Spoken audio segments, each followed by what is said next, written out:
Group and call the right play. When it comes to your home, Pella Windows and Doors always has the winning game plan. They're not just window and door experts. They're experts at taking care of you and your home. At Pella, they find the products that meet your needs and their experts install them. They do it every day, and that's why your neighbors trust them. Discover why Pella is a trusted choice for homeowners everywhere. Visit Pella.com/Eisen today. That's Pella.com/Eisen.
Seven o'clock in St. Louis. You are listening to The Morning After, the show presented to you by Brown and Crouppen from the Stiefel Studios on 101 ESPN and the TMA STL YouTube channel. Tim McKernan, Doug Vaughn, Martin Kilcoyne with you on the program. A gentleman by the name of Jackson Burkett is on the ones and twos, and it's a program that solicits your involvement via text, via phone calls, via emails, and via the Form Energy YouTube chat where they're waiting for us this morning. Doug, how fun is that? You open up a YouTube chat and friends say, hey, good morning. Yeah, actually, 340i Steven said first, never last. Oh, and then Paul's Paranormal, said, morning, guys. And then Jake Reynolds is right there. And he says, morning, boys. And then Robert Mann, or is it Robert Manna? I don't know who it is. He says, morning. And then who's your daddy says, what's the good word? Isn't it fun? It's like a bunch of neighbors. You're just walking out in the street and saying, hey, hi, friends. But are they talking to us or are they talking to each other? Good question. Who's your daddy says, I can't wait to see Tim. So I guess they're talking to each other. Oh, gosh. I didn't want that to start quite so early. But and then Hunchback of On Castle says, Jackson has bedhead? Is that accurate? I don't see it. Bedhead would kind of be like a colic in the back is what I'm thinking, like Dennis the Menace. Right. I don't believe I have bedhead, no. You want to fight Hunchback Von Castle? No, I don't really want to fight anybody. Look at this guy. Yeah. Okay, it's a nice sentiment. You can call in Chairman Kurt Filter's phone calls and emails at the Callier and Thompson phone lines, 314-974-0101. And, of course, the Design, Air, Heating, and Cooling email of the day, which comes your way at 9:45 on the Polos Plus dossier. But, Doug, here we are in the healthcare evolution, 7 o'clock hour, and you've got a decision to make. This one isn't going to be easy. Some of the days it's easy. This one ain't going to be easy. Sure, the St. Louis Cardinals lost last night, but the Doggies continued the unbeaten streak by finding themselves in a Jim Dandy of a draw against our arch rivals, Sporting Kansas. Because I don't say Kansas City, because that's like an insult because they play in Kansas. So, Lifetime Roofing lead, your decision. The lead is the St. Louis Redbirds. Ass. And because of what happened last night, I'm afraid I'm just not going to be much good to you. So They got a draw. I'm kind of down in the mouth. Boy, that was another game right there to be won. One pitch, that damn Sal Stewart ruined everything. Do you want to fight him? Because Jackson's going to fight Hunchback. No, he's kind of big and burly. Levator was pitching great right up until that pitch.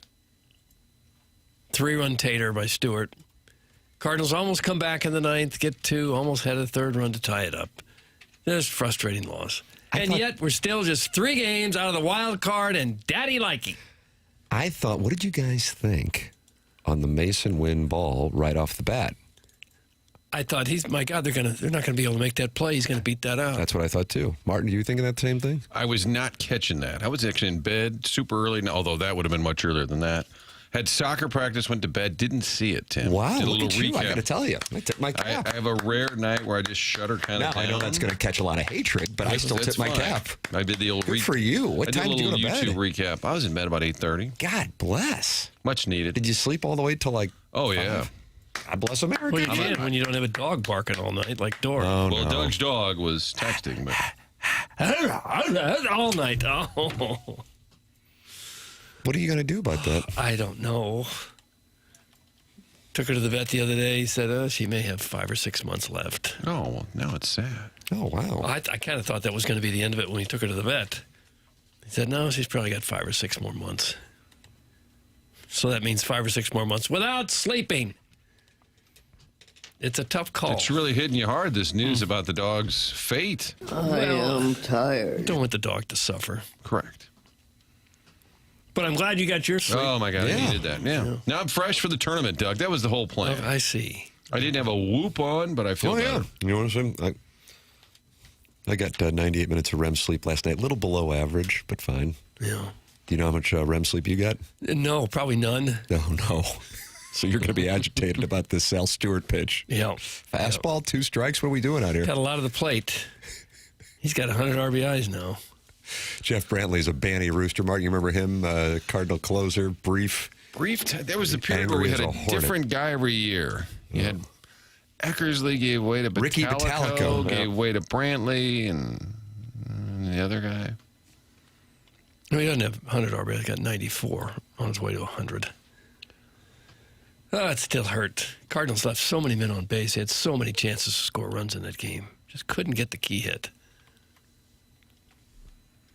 I'm still holding out hope, and yes, Daddy's still likey, but they've been some. Well, first pitch will be coming up defeats here. real soon, Doug. So Yeah. Okay. Early morning. In front of the program, Mike McGreevy on the mound for your Fighting St. Louis Cardinals. Fight Cardinals, beat Reds. Marlins lost. Good news, but they were playing the Phillies, which means the Phillies won. Might have to just kind of cede the fact, Doug, that the Cubs and Phils maybe. I think so. Got Cardinals one, are 5 back of the Phillies, but only 3 back of the Padres. who also lost. So Doug had the Cardinals. Won last night, 2 games back. But alas, you know how many times the Cardinals have lost in the month of August by by more than 2 runs?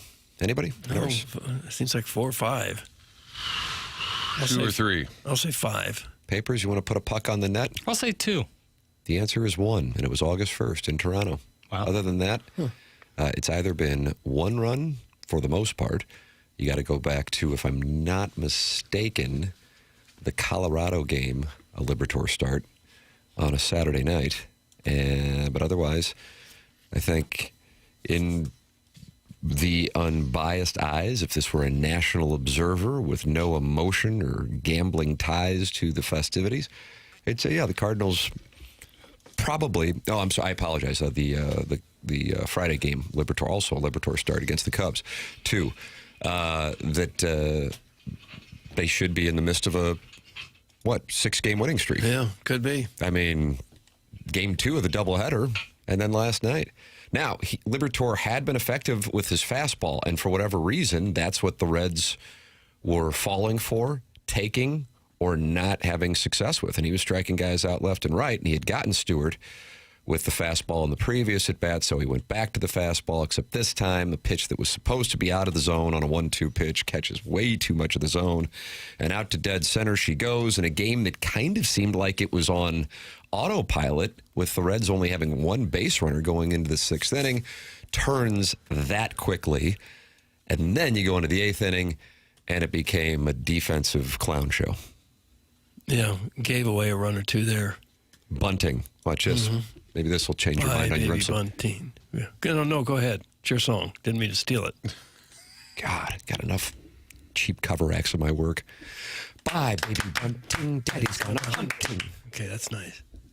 How good is that? It is really, really good. And that was 2nd grade? 3rd grade? 1st grade, Mr. Chandler. St. 1st Gabriel's. grade. Okay. Yeah, he also did T-T-T. That's how he learned percussion. There's a bunch of whites. How does that teach you percussion? Well, the Irish aren't good with percussion. You know that. What's their instrument of choice? Booze. Booze? T-T-T. Play the bottle. That's right. Probably get some good noises out of that. Well, I was at the DePere Schnooks. and you had to stop off for one at the Village. We actually had Village to go last night. Yes. Kids wanted. How were the burgers? Burgers were outstanding. Yes. Take that, Jackson. Probably got waffle fries to wash them down. Didn't see Chairman Steve. Didn't see Papers. There was a little party. There was a little PGA Tour party. Yeah. Were you aware of that? I was. It was aware of back that. in the barn. It was in the barn. I think for the outfitters. What's the name of the company? Holderness and Bourne. Yeah. Doug, as you know, I'm a Holderness and Bourne guy. Through Yeah, and I through. got a shirt or two. It's a great venue. About 60 to 70 people in there. If you ever have a private event, you can rent out the barn Yeah. and back. It was the golfers were there? Well, the folks who were Holderness and Bourne. No. But I went to the DePere Schnooks across the way, and there was just music. I was thinking this, talking about music, audio, blaring, and you just looking around like, where is it? It's like a speaker. We have a live band there someday. Well, this was in the parking lot towards Manchester, and it's one person, but they have a giant Wow. speaker, and it's, I don't know if they're Albanian or whether, but have you seen this I elsewhere? haven't seen that act. I have We're- seen the live band in the I'm store. talking about just people in the parking lot, and then there's a little collection you can donate. But it's louder than the Muni, and they're just standing by themselves, Really? playing. Yeah, appears to be kind of like violin music, but it's pleasant, really loud. Yeah. But they're raising funds by just blasting music in the parking lot. You've not seen this. I have Sometimes not, it's a no. whole family. Huh. And I'm guessing Albanian. It's something of that descent. I'm sure I'm not the only one who's seen this. Well, I don't usually shop at that store. I've been there, but Okay. I'm the well, when you Elmer do, look Fudd for of the loud music Sunset in the Hills. parking lot with a speaker. Elmer Fudd of Sunset Hill. All right, Doug, enough about the dying Redbirds. Scotty Scheffler golfs in St. Louis today. That's from the Southside hash slinging slasher, and he doesn't like, not that you led with the Cardinals. I thought you'd get some doggies hatred, but that you didn't lead with Scotty Scheffler, teeing off here in the gateway to the west. Balls in the air. Papers, you fit to be there? I will not. Man, I don't know if you're ever going to go. Sweet Kai not hooking you up yet. No, that's not the case. It's just it's a long investment. You know, like it's hard to go after work, park far away, get there. By the time you get there, that's a long day. So maybe Saturday. We'll see. All right, fair enough. Should have glorious weather for it this weekend, starting today. Doug, a little precipitation. Rory McIlroy thinks the course is gettable because of the softer conditions. Does he? I think some low numbers are out there, but right now it's 71 degrees. And if you look at today's forecast, it's going to be sunny with a high of 84. How do you do? So if you were headed to Belle Reve for the BMW Championship, optimal conditions, sunny and a high 87 tomorrow, sunny and a high 86 on Saturday, sunny with a high 81 on Sunday. You horse plowing me with this? No, not. I mean, that is glorious. Yeah, that's nice. Martin, you'll be there today, I assume, right? Be out there today, and then tomorrow I'm there in the morning. Real Oh, that's early. right. You're not on the program tomorrow. That's why I was resting up a little bit, Yeah. geared up. We got a big weekend ahead, Doug. What do you have to do there tomorrow morning? Get people ready. A lot of opportunity, yeah. Exposure. You're there for the opportunity. A lot of opportunity in the morning, and that's when the anchors always toss you and say, good morning, and then you say, oh, well, good morning. We don't do that in the afternoon. You don't go down to the ballpark. No. Doug's down at the ballpark. Good afternoon, Doug. Good evening. Yeah. But in the morning, you have to say, well, good morning. Good morning to you.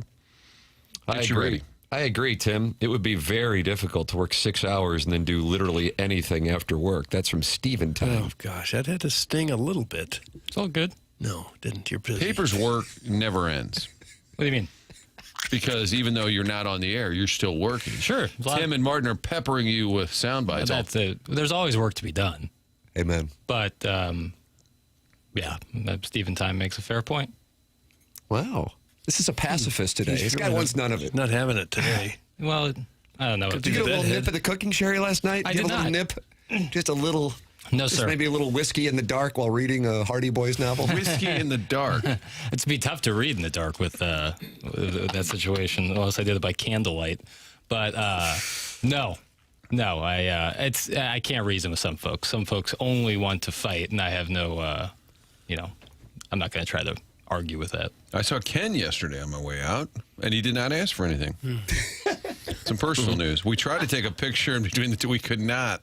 Hold on a second. You guys tried to take a picture? Well, you do the selfie, Sure. and you have to do the reverse on your phone. For whatever reason, on my phone, when you do that, it will not take the picture. So here we are, the two olds out there, standing in front of Hubbard Media. Now, what was this for? We were just going to send it to the group, and I was going to report some personal news. Ken did not ask for anything. He was happy he got a signed guitar from Guns N' Roses. That's right. It was a good day for him yesterday. Yeah, I saw the guitarist. What's that gentleman's name again, Jackson? He's brought it up many a time. Richard Fortas. Yeah, Richard Fortas. I saw him outside, right by where you, Martin, were probably trying to take the selfie with him. He was out there by the fountain, dropped off the Guns N' Roses autographed guitar for the Megan Meyer Foundation in Gobblebowl. Doug, taking place November 21st. One team opening available. Megan Meyer Foundation, Gobblebowl. Ken Iggy Strode, president or emeritus. Right. He's got some good stuff. He works at that. I'll give him that. But he thinks this signed guitar might be the best thing he's ever raffled off. Yeah. Okay. Or auctioned off, however he's going to do it. Martin's a bit of a taskmaster. Fight back, Jackson. Fight back. That's from the Coral Quartz Cowboy. Well, it's early in the program. I had your back. 100%. Martin's my guy. But I'm Vince Carter sometimes. Yeah, well, you like to posterize, and that's okay. And I saw Chairman Kurt used a Vince Carter clip when we were talking. There was some exchange on the X yesterday about the end of a former radio station. There were some gift card Those conversations. are coded words. I noticed coded words right there. There was the signage was coming down over there at Manchester and Woodlawn. Oh, Doug.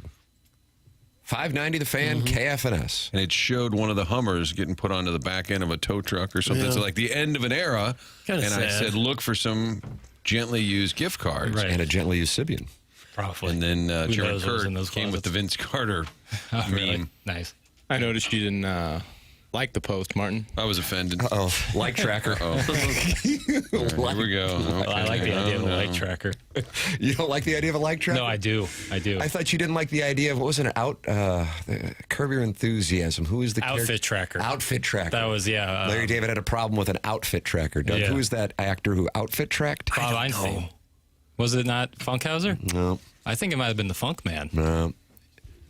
I'm very confident about this. Okay. I'm trying to very think. confident. He was an actor. I think he was in the show with Claire Danes and Axelrod from Billions. Homeland. Yeah, I never saw Homeland. I'm surprised by that. Oh, it was F. Murray Abraham. F. Murray Abraham. White That's what I Lotus was looking season 2. That's who I was looking for. Yeah. And he was related to Christopher. That's an yes. important sounding name. F. Murray Abraham. Yeah, you like that? Yeah. Oh, it's like What if you were D. Elvin Vaughn? I wouldn't mind it. Yeah, F. I Scott might Fitzgerald. start seeing if I can get that over. Yeah. And then fantasy writers always use a double. Oh, like Jackie Collins fantasies. Well, more so in the fantasy realm of like Lord of the Rings. Oh, incels. There you go. Like J.R.R. Tolkien, George R.R. Martin, J.K. Rowling. They like to do the double initial, which I find interesting. Nick Offerman. That's from Brian Henson. No. Love Nick Offerman. He of Ron Swanson from Parks and Rec. And the fashion Cub fan. Kind of looks like the Tracker. Colonel. Well, I don't see that actually. 100%. He's got like a thick, full head of hair. What, you going after the Colonel's hairline a little Well, bit? he's not, but I wouldn't say Yeah, that. like Colonel's going to be here for the next 3 days, too. The Colonel He's doesn't locked have in. like a big pompadour. Like Nick Offerman's got a big old head of hair and a real thick mustache. I'm going to post on Power Mizzou. I'll be right back. I think the faithful will side with me on that one. and the fashion tracker would point out to Larry like you wore that yesterday, or That's correct. Yes, and he said, "What are you outfit tracking?" Which I appreciate because I You hate like it. an outfit tracker, No, I hate an outfit tracker. but you like a like tracker. Yeah, I'm into that. Really? Sure, I You're can not be a real big social media guy, not really, but you like a like tracker. I find it. I think it's a funny concept. So I'm How like, come this guy didn't like my post? yeah, I'm into that. I'm into that kind of pettiness. No offense. I'm not taking a shot. Oh, Doug, did you catch Not that? taking a shot at you, Kurt. No. It's not a shot. I promise you, it's not a shot. felt like a shot. But it is. But Kurt, I in just liked fairness, it. it is always your own guys. I've been forward with that. Doug, this gentleman has sent this text in 1, 2, 3, 4, 5 times in the last 10 minutes. I don't know if you have a problem with that. I do have a big problem. It's from the Baldwin Bandit. 2 weeks from today, the Missouri Tigers kick off their season. Doug and Tim, what do you say? The big three. Myself, Tim, and Doug get a bottles booth at my house after the game. Sorry, Jackson, that's from the Baldwin Bandit. Doug, you want to go up to Columbia for the Thursday night game against Arkansas Pine Bluff and get bottle service at my house. The three of us, me, you, and the Baldwin Bandit. Well, I'm busy, but why would he have to send that 5 times? Really wants 5 to invite times. us. God, can you Bottle imagine the service. ladies who would crowd our booth? What time would it be? But the game starts at what time? 7? Which game? The Arkansas Pine Bluff game? Yeah. I think 7. Be a So- Thursday night. So it's over around 11-ish? Yeah, you'd have. Yeah, We're going to get to my house at 11:30. You'd have an hour and a half. Yeah, you don't want to miss a drink snap of till that Arkansas 3. Pine Bluff game. Hopefully it stays open at 3. No, it's all bars in Columbia close at 1. Okay. I think maybe Snappers stays open later. So we Oh, drink they changed till the name for 1. Regina's Cabaret? Yeah. Was it not always Snappers right there across from I my think house? that's offensive, and I'll sit down with my kids. No, I'm lost. So we would have to drink till 3 and then drive home. Correct. Drive home from Columbia That's immediately sure. Yeah. to do the For the promo. show. Do the remote. Yeah, we got to do So the we gotta show. know at We got to do 5, a recap of the Arkansas Pine Bluff game. Okay. Immediately, actually. Yeah, I guess we're in. So you want me to text them and let them know we're in? I would literally drop dead if I tried to follow that routine one night. Just That'd one be the night. end. Just one night. That'd be the end. What if we just did like half a dozen key bumps? And the thing is, the bottle they give you is room temperature or warmer flavored Sky vodka. And let me tell you, that'll put some hair on your chest. What about walking through the sewage? Wading through it. It was way worse before they redid it when I was in school. So it was known for raw sewage? I mean, the smell in the upstairs was so bad. It was so bad. It would almost deter you from going. You doing a live read? It's God no. I've been in there since they redid it, and it's 100 times nicer. It's 100 times nicer. But it had a real sewage issue. Yes. What's Snappers? Snappers was like kind of like a, I don't want to say towny, but like a grad school kind of older crowd bar. Oh, so we'd fit in because we look like that grad was like school across, students. and they had a cool thing where you'd like flip a coin and you either pay like double for your drink or free drink. Like if you ordered a beer, you could flip a coin, and if you chose wrong, you had to pay like twice the amount, or you got it for free. Which I always found kind of fun. Yeah, that's a neat little thing. If I had a night like that, I would just look to the stars, salute, and fall over backwards, lifeless, and begin my dirt nap. Jackson with the humble flex. This guy gets bottle service. Hashtag Ledoux, hashtag blessed. That's from Dirty Dan the Garbage Man. You guys used to have a nice alliance, and ever since a couple days ago, He's turned on you. You don't want an enemy in Dirty Dan the Garbage Man. But I appreciate that he's willing to go with anybody. Okay. You know, he's a straight shooter. My commentary on my house wasn't necessarily me like flexing that I always had bottles there, but we would go there often. A few times get bottles. It wasn't that expensive. It was like $15 a person, and you could really have a good time. I think I told you my son Greg had a girlfriend who worked there doing the bottle service once, and there was a couple nights she'd make $1,000. For sure. I could see that. Like homecoming weekend, Yeah. probably rake it. $1,000 for one shift. Yeah. It's good living. Yeah, Why don't we start waiting tables down at my house? kind of scantily clad, probably. Drinkwitch's Belch has texted in and says Snappers is a biker bar. Is All it? right, you go to biker bars, Papers? In downtown Columbia, that wasn't the vibe I ever picked up. You wear a lot of leather, guy. I asked you that same question earlier this week. Did you? I remember because I have it marked down for drops of the week. Oh. Shout out to VIP Auto Accessories. Well, the answer for me is no. A belt. I guess. I don't. Outside of belts, I don't think I own much leather. Yeah. Leather jacket, not very breathable. Guys, we need an Action Jackson Instagram live watch for the Arkansas Pine Bluff game. It's from Big Tuft. I don't think you'd want that. You're too emotionally vulnerable? No, absolutely not.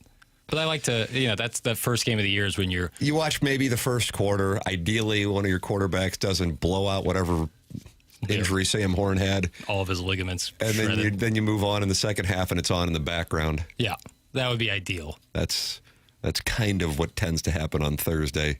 And then we all head down to the lake. Yeah, and then you overhype yourself on the team because they smoke some team who didn't belong in the same field, and then wait for Friday, September 11th when you hit the Lawrence. Oh, rock chalk, Doug. Rock chalk, Jayhawk. Hello again, everybody. You can try to go to that if we ask you that. No, I have some friends who went to Kansas, and we were thinking about it, but the tickets are really expensive, and then you got to spend the night in Lawrence. I'd rather just watch it on television. Nice Friday night. Not necessarily one you want to, take off work for or something. Yeah. Got Texas, Ohio State the next day, huh?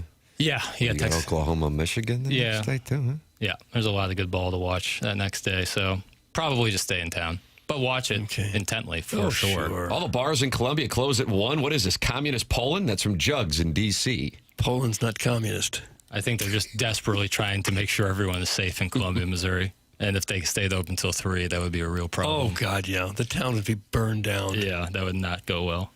Tim, who are the Tam Avenue Capital Partners backing at Belle Reve? That's from the Southside hash-slinging slasher. I don't even need to answer that because Jackson knows the answer. Jackson, who is going to win the BMW Championship? Well, if the tournament ended Friday at 5 p.m., it would be Alex Smalley. That's actually correct. But because the tournament ends Sunday afternoon, it'll be Siwoo Kim. Ooh, shaking that ass, shaking that ass, shaking that ass. Yeah. That's my play. Doug, when will Alex Smalley be able to finish what he started? Will it be this Sunday at about 5:30, right off of Mason Road? Is he Canadian? I went to Duke. He is not Canadian. You pull for non-Americans. Not the case. He's from Rochester, New York. I always root for guys who grew up in the north, like north of. Well, you aren't rooting for many guys. North of I know You're like that's Keegs. That's like guys who had to spend 6 months or longer on the shelf growing up. Cam Young, Keegan Bradley. Those guys, I'm like, those are my guys because that's the kids who grow up in Florida or Texas or Arizona. You get to play all year. It's such an advantage. I mean, such an advantage. The 1 year I lived in Florida and got to play. That's when you got down to That's when I actually. scratch. I was like, man, what if I could have done this my whole life? Did you turn in your scores then? I had to. Yeah, The overwhelming Probably had a majority gin then. of baseball players come from warmer climates as well. Boy, Alex Smalley, 6 feet 160. That is thin. Friendly as all get out. Seems like it. He was really super friendly with the young tykes on Tuesday at the practice round. A friend of the program, Senator Eric Schmidt, got to play with Scotty Scheffler yesterday. How about that? Yeah, I saw the Pretty pictures. sweet. He is going to call in to talk about that experience. That's going to come up on the Polos Plus dossier at 7:45. And we welcome you to participate in the conversation on the morning after. 314-399-9646. That's how you can text in. You can talk it over in the Form Energy YouTube chat. 221 friends are in there right now. Snorting Ants is talking to Chairman Kurt, who's talking to the TMA remote lamp, who's talking to Greg Stoltz who, of course, is talking to Scott, 8671. And they're all in there having a wonderful time. You can join in there, too, because there's 7,170 subscribers, and we're 30 subscribers away from management coming in, Doug, and giving you silver chunks, because that's another bonus tranche for you. Yeah. You can also email in for the Design, Air, Heating, and Cooling email today, the morning after at InsideSTL.com, coming your way at approximately 9:45 here on TMA. Design Air is online at designairservice.com. That's Seth Goldcamp's company. Running into any issues with your air conditioning, Seth will take care of it quick, fast, in a hurry. As a matter of fact, last night I got an email from a listener saying, I think it might have been, was it Chuck and Soulard who sent me the email? I think it might have been. And he said, let me see what I got here. Hey, Tim, my fiance and I have an AC unit issue right now, and our house is at 82 degrees and uncomfortable. It seems the AC unit just quit working. Can you please help out and put me in touch with Seth Goldcamp? Thank you in advance for your help, and immediately sent it over. Said he's been listening since 2017. Big fan of the show. That's Chuck and Soulard, and of course you know that Seth Goldcamp's on top of it. That's what they do. They take care of the problems quickly for you if you run into any issues with your air conditioning. Martin's a client, Doug's a client, I'm a client, and we tell you, work with Design Air, Heating, and Cooling online at designairservice.com. It's 7:27 in St. Louis. The program's called The Morning After. It's presented by Brown and Crouppen on 101 ESPN from the Stiefel Studios.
Doug. You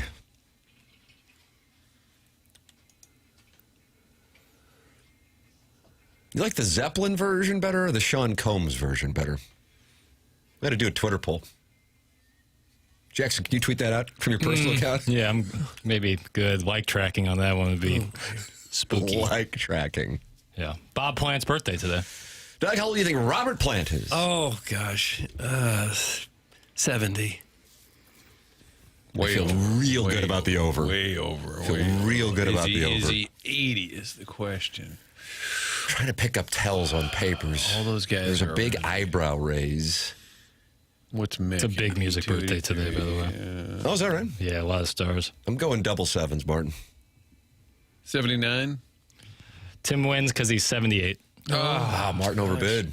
Well, you could have done and it might have felt emotional, but it was the right move. I was exposed on 78 and you went 79. You lost the showcase. I wanted showdown. to nail it. Yeah. 78 for old Robert Plant today. How about that, Doug? What's your favorite Zeppelin song? Probably their biggest hit. Stairway to Heaven. Yeah. Oh, the Ann and Nancy Wilson version of Stairway to Heaven. Does it ever get old? I'll pop that on the YouTubes every once in a while. It's a good vid. You've seen that? Oh, yeah. Where Robert Plant gets emotional? Very emotional. Yeah, that's an all-timer. I'm a Going to California guy. It's a little slower. I kind of like that vibe from Led Zeppelin. I think Learn said she interviewed him, or maybe, I don't remember. But Iggy saw him at a wedding. Excuse me? Iggy saw him at a wedding once. Well, there's that. And Shake Her But then Head also to Hope. Learn interacted and asked about that specific. Or maybe she interviewed one of the Wilson sisters about that. That's recommended YouTube viewing if you haven't seen it. I imagine most people have seen it. But when they did that, when they went into was that the Kennedy Senate Honors? Is that right? Mm-hmm. Get involved in the program. Text in, talking Cardinals, talking doggies, talking BMW Championship. And my guess is a wide variety of insults for those of us in the Stiefel studios, which you can send in at 314-399-9646. And, of course, you can also call in at 314-974-0101, Collier and Thompson phone lines. And if you would like, you can talk to Snorting Ants and Kevin at the Lake. And, Ken Iggy Strode just said, I met Robert Plant in Cleveland. Oh, it's nice. If you have to go to Cleveland, you might as well meet Robert Plant. Mm-hmm. Were you Alfred Einstein? See? Last night, unfortunate. Doug is not going to be much good to us. Two reasons, unfortunately. Number one, Dora is not sleeping, which means Doug is not sleeping, and you say your whoop says you got 0 minutes of REM sleep. Well, I don't track it because I usually have no concerns about that, but I do now that about 10 times a night. And then also the Cardinal loss kept you up. So you had a combination of two things. Here's what Ali Marmol had to say about Papers. What do we got? This is Ali Marmol and the tough nature of the loss last night. Okay. Yeah, it is a tough one. I like what we were able to do at the end there and fight back. Came up short. I thought Libby did a really nice job. At the end of the day, you play a doubleheader, and then we're trying to be really smart with Leahy. So you cap him at 5. You know that going into it. So you need to try to get 6 today out of Libby, if not more. Fortunately, their big dude hits a homer for 3 runs. Which puts you behind, and at that point, you get some unfavorable matchups with Brule being the guy that has to throw an inning. Yeah, that's the tough part about this one is you're facing a really good arm, and you take a lead, and just not being able to hold it to the end there. Riley would have given you 3 in a row today if we had the lead to be able to finish the game, which is awesome. These guys care. They want it. They want it bad. So, yeah, that's a tough one, but we were able to drive his pitch count up. I mean, you look at him, 105 pitches or so through 5 innings. So I like our at-bats, just couldn't finish. Couldn't get that key hit. Baez got a hit, so he's off to Schneid. Did you think they were going to get it in the 9th inning? After the Walker home run? Because probably weren't thinking that. It's a 5-2 game, and then Walker. I was thinking it was over. Right. Right field, home run. How do you do? Double, wild pitch. How about another wild pitch? He can't get his footing. He doesn't like his shoes. There's mud on his cleats. Maybe he'll lose. And then there was, watch this, ball. Little nubber. Watch this. Can you hear it? Little nubber. Oh, you know like, immediately where the ball is. Right. God, I thought he was not going to get to it. I thought Wynn would beat it out, or I thought he would throw it away. God. I got to tell you, I'm emotionally leveraged. Are you? I'm surprised by it. I think it's because my kids are into it now. Did that happen for you? Like you would find yourself pulling for teams because your kids were into games, like where you're kind of like, whatever. But especially since we're around the team. I think I was always more into it than they were. Oh, really? I think Surprised me. And that's because Greg Vaughn couldn't get around on a fastball? Yeah, that hurt his love for the game. I understand that. Guy was throwing 35 miles an hour. Still can't quite get in front of it. What's your Libby takeaway? Did he do enough now that you're kind of thinking, okay, so he's got a chance to be a decent start? Well, it's back-to-back stats, Martin. That's back-to-back stats. Yeah. That's 3 out of 4 starts that have been quality starts. He does enough, doesn't he? What's your choice anyway, though? You know what I mean? At this point, he's got to pitch. But moving forward in terms of your analysis of him, what do you have? Yeah, I don't think you can give up on him. Because you're going to have to bring somebody else up who hadn't proven themselves at all. Yeah, I'm just saying moving forward. I guess Quinn Matthews might beat him out next year if they Hunter Dobbins. They'd have to both beat him out. He's probably not your opening day starter next year. I wouldn't think so. I mean, for sure, a spot on the rotation. Right, shifted your analysis a little bit on it. Pitching staff somewhere, there's a spot for him. That little number is the same play Jordan missed to miss securing an out on what would be the winning run. That's from the Bridgeton landfill fume hover. Yeah, Jordan misplayed that ball. Harrison's brother Master is issuing a statement. Boy, he's big on the repeat texts, I've noticed. You see that, Martin, in the text audit? He sends them in at 2 at a time, like the chairman of the board. I repeat, the Josh Baez story was nice while it lasted. Well, why do we need you to repeat that? I'm an expert, you bitch. Why would you give up on a guy 1 week into his career? I repeat, you're an idiot. How about that? How about that repeating? I repeat. Baez is back, Doug. Baez is back. Yeah, he's hit the ball hard a few times into some bad luck. Got a hit last night. Oh, on that 3-2 pitch to Mason Wynn. What if it's a bit outside, and here comes Josh Baez with a chance for yet another magical moment on the road for the Cardinals. That would have been nice. That would have been nice. No, it didn't happen. But you know what? They'll get right back on the horse and win today. Well, got a friend of the program, Mike McGreevy, with the ball, wearing a Navy hat. That should help. Should help. The Reds probably went out and had a massive celebration last night after their win. They were, you know what they were happy about? Did anybody pick up the read? Anybody nurse? Nancy Martin, you were in bed, so you're out. Doug, you were dealing with a dog? Yeah. What the Reds were happy about? Yes. There's no question in my mind what the Reds were happy about. After the game. As they're walking off the field, you mean? I was watching Terry Francona, and because I don't know who these people are on that team, minus De La Cruz. And then Sal Stewart. We'll get to Jeff Brantley. He's mad as a hornet about the Rookie of the Year. But he's talking to some guy who plays for him. And my read was they knew they were about to have some storms, and they had zero interest. Oh, yeah. I thought they were going to get rained out. In sitting around to deal with an extra inning game if the Cardinals tied it. And that is where they were. I feel like today's game could be real brisk. Let's take a look at the numbers, Peter. Doug, what do you think the over-under is? You got a McGreevy start, and he is going up against Brady Singer. Yeah, who is also kind of on the McGreevy 6 innings-ish, 3 runs train, if you take a look at his game log. Papers, what do you think the total is? 7.5, I'd have to guess. Yeah, that's what I was going to say. 8.5. 8.5. Now, I will point this out. The wind is blowing out, but not at a strong number. 3 miles an hour, the average. Yeah, I don't know what to say about that. That number gives the Tam Avenue Capital Partners pause, but candidly, we've allocated all of our funds to Alex Smalley, first-round leader. So God, I guess, can I do back-to-back days of a cash call? How do you think the investors will feel? You've done it in the past, I think. Usually, I was raised in the operating agreement. It says max cash calls every other day. When people say they were raised that way, does that mean like when you're 7 or 8 years old, your father sits you down and tells you how to do cash calls? I'll ask Mr. Lynch. That's how you were raised? It was, how did your father teach you to handle cash calls? Think about it, Doug. Cardinals are going to get shelled today. Take the rent? I don't know what that means. That's from Doug's Dungeon Dweller. Either take the Reds or take the rent money and put it on the Reds. That would be my guess. Yeah. Context clues. I would suggest maybe you proofread before you send us anything at all.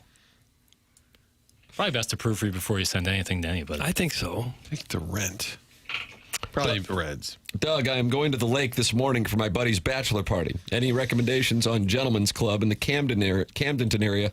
If not a Gentlemen's Club, perhaps a speakeasy where I can meet some of the other stepdads. That's from the CBC maintenance guy. Do they even have Gentlemen's Clubs? Yeah, they have one that shares a parking lot with the McDonald's. Oh, that's bad form. Why? We used to have the barbecue guy over there off Route 3, and he made a delicious burger. In this case, you wash it down with a Big Mac after a night of baby powder. I kind of think it's perfect here, the way we have it, where it's there, but it's out of the way. It's not at McDonald's, or it's not next to your kid's school or a church or something. I mean, you can find it easy enough, but it's not like right in your face. I think that's probably how it should be. Calling out Camdenton zoning. Yeah. Next to a McDonald's. Do you think it was grandfathered in? I don't know. Maybe they don't have zoning. Some cities don't have a lot of zoning. I think Houston was that way. For years, anyway. I don't know if it still is.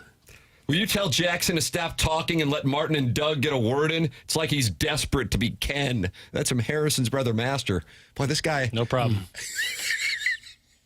So just that is enough to make you stop talking?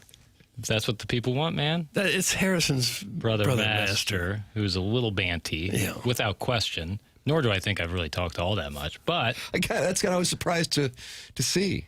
Hey, listen, I try to please the people.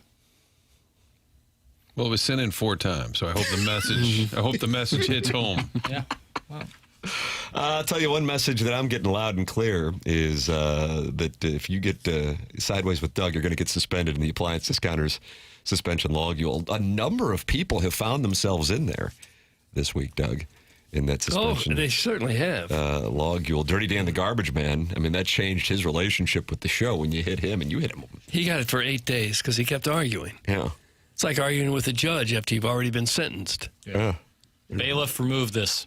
Well, yeah. Hold you in contempt, huh? Mm-hmm. Appliance Discounters is a sponsor here on TMA and a place where I went and got a new refrigerator just a couple of weeks ago. The Bradley family. Appliance Discounters has always been known to have the lowest prices in town. Well, it just got better. Come by the Appliance Discounters outlet store located at 9425 Gravois in Afton. The store is filled with slightly dinged or dented closeout or one-of-a-kind appliances, and believe it or not, they're priced even lower than their 4 other showroom stores. Some items are priced more than 60% off the competition. All come with a full factory warranty. If you don't mind a small ding or dent, you'll save big. The outlet store is open Monday through Friday from 10 a.m. to 6 p.m. and on Saturday from 10 a.m. to 5 p.m. or shop at the outlet store online at theappliancediscounters.com. Senator Eric Schmidt played with Scotty Scheffler yesterday. Is he calling right now? I think so. Okay. So. Yeah, you know what I was going to do, Doug? What? I was going to throw to a break. I'll be real candid with you, but if the U.S. Senator is on, then we go to the U.S. Senator. Doug, fresh off of a round with Scotty Scheffler, something. If I continue playing the way I've played the last couple of weeks, I'll probably get to do regularly. But I'm happy for the Senator that he got a chance to do it once, because for me, it's going to be my 2027. Ladies and gentlemen, we welcome to the program, fresh off of the Pro-Am appearance with Scotty Scheffler, Senator Eric Schmidt. Good morning, Senator. Jackson, are you That's that music I heard in the Schnucks parking lot. That's it right there. It's Albanian violin music. What's going on? Which, by the way, a number of people texted and said, Martin, you simp. That's a recorded. They don't actually even play it. They're pretending to play it. Well, why does that make you a simp? I don't know. Jackson is potting down the Albanian orchestra? Chairman Kurt, yes. I spoke with what I can imagine is a PR person, a handler, and... Okay, I'm going to put you on hold, Senator. And he sounds like he's there now. Okay, Doug. There's a patch-in process. We welcome to the Collier and Thompson phone lines, fresh off of his Pro-Am appearance with Scotty Scheffler yesterday at Bellerive for the BMW Championship, Senator Eric Schmidt. Morning, Senator. Good morning, guys. Good morning. I don't know what was. There was some music when we initially put you on, and now it's good to hear from you directly. Okay, I don't know was it bumper music? I don't know. Do I have something coming in now? Some kind of orchestra. All right, you get a chance to play with Scotty Scheffler. You didn't know that you were going to play with him until the night before. How did that play out? Is it just okay? Well, he's a senator, so he gets to play with the number 1 player in the world. How's this happen? I don't really know. Although the head of BMW North America was also in the group, that probably had more to do with it than me being. But I mean, I was ecstatic. I mean, I figured, it's the top 50 players in the world, so you're going to you do 9 and 9, right? So you play 9 with played 9 with Scheffler and 9 with Adam Scott. Oh, wow. And so you knew that you were going to get, somebody, obviously, that's really, really good. So, but I got somebody texted me. They did like a watch party at AB where they revealed the pairings. And I wasn't down there. I was at home. And somebody texted me that was Scheffler. So I was pretty excited. And then, I don't really get nervous about anything really, I guess, except going on the first tee with Scheffler, having hit and then announcing you in a little bit of a crowd around. There are little butterflies, but hit a good drive down the middle, and then the second shot actually hit a wedge within about 10 feet. Oh, my. So the first hole was favorable. Got a good swing from Scheffler, and we were off, so it was fun. How about that? Oh, what kind of player are you? What kind of handicap are you? I'm an 8.5. So, it's like I can play a hole like that, but then I can be on 5 and almost hit the building, and then recover. So it's there. It was fun. He birdied 4 of the 5 first holes. So he was playing well.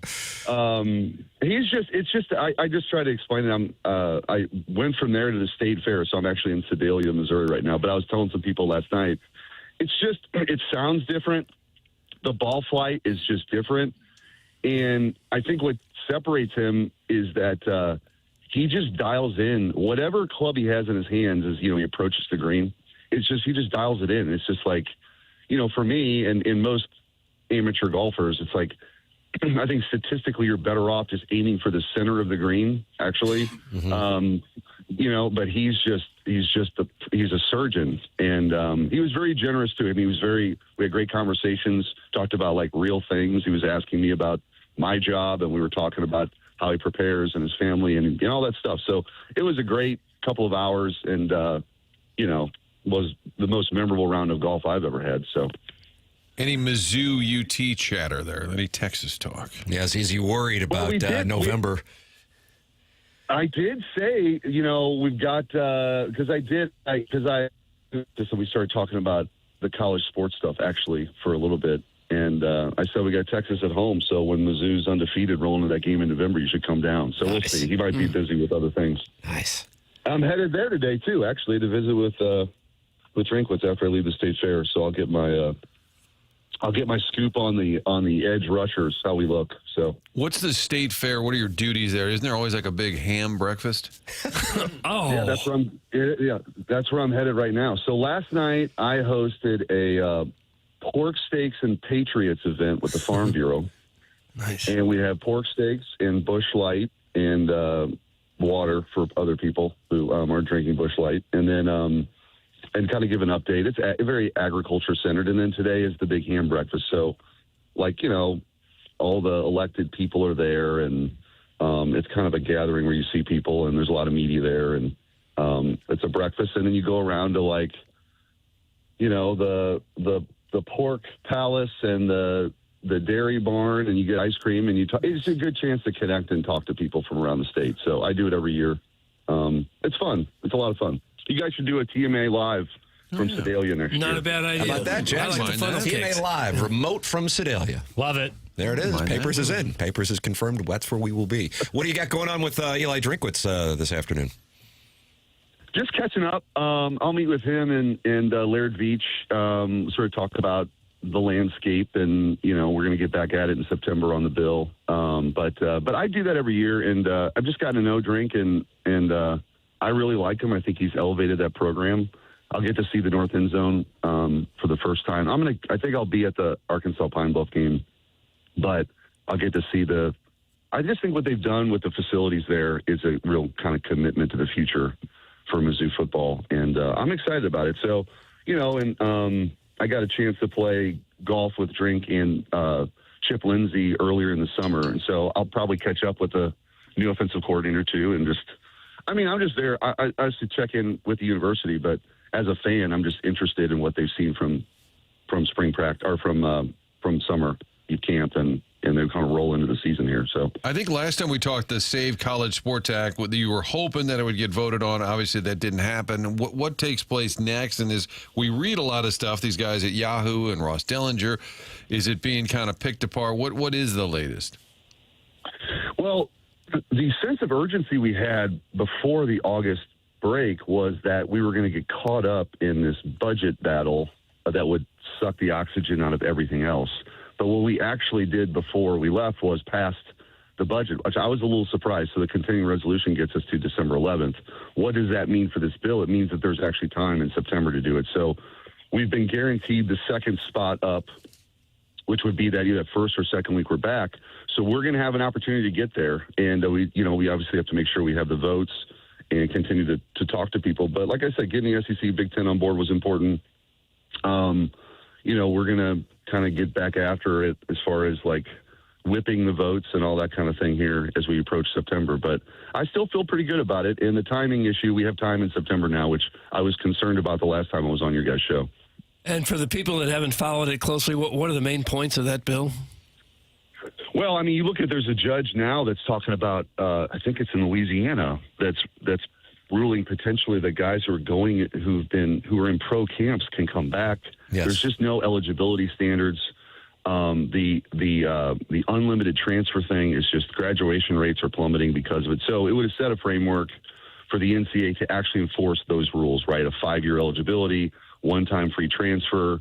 There's some other stuff in there. Those are the key things. But really the whole idea is to preserve women's sports, Olympic sports, the non-revenue sports, because if you're losing if you're Rutgers and you're losing $150 million in your athletic department, you're just not going to have those sports anymore.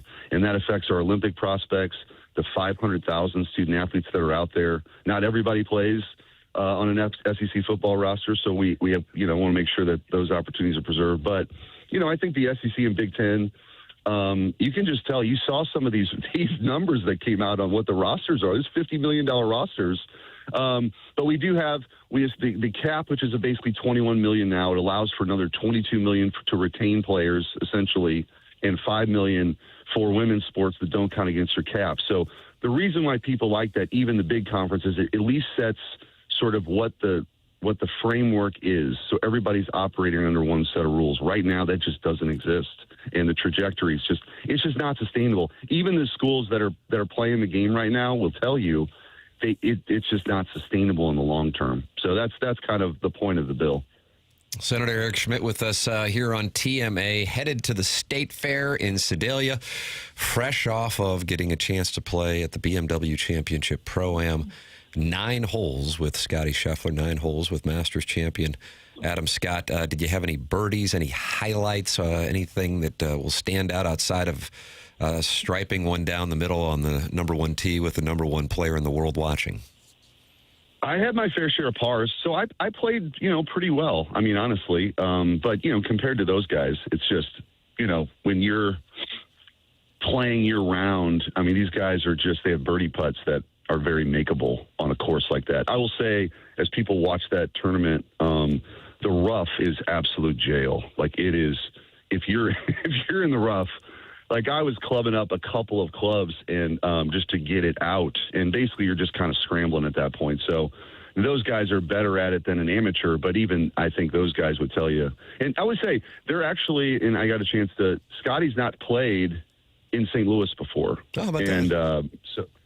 so this is, he was talking about, like places to go eat and stuff. And it's just, these guys are like human beings who are like living their lives, but he happens to be the greatest golfer on the planet right now.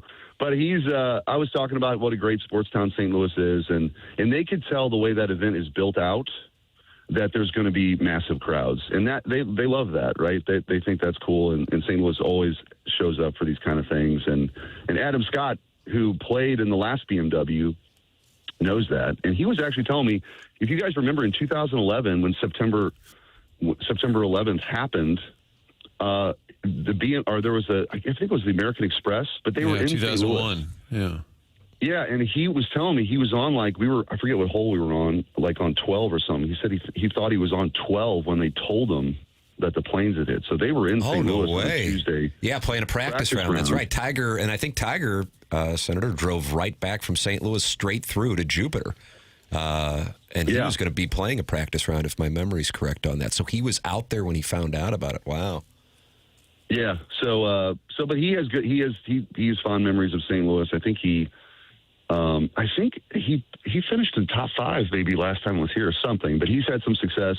But there's a lot of respect for that golf course. I think with the rain, though, my guess is with these guys, I mean, it's like throwing darts on the that's right on the green. They'll probably, I think, probably Thursday, Friday, be able to score, and then we'll see what the weather holds for the rest. Because that was, in 2018, that was kind of the issue too, right?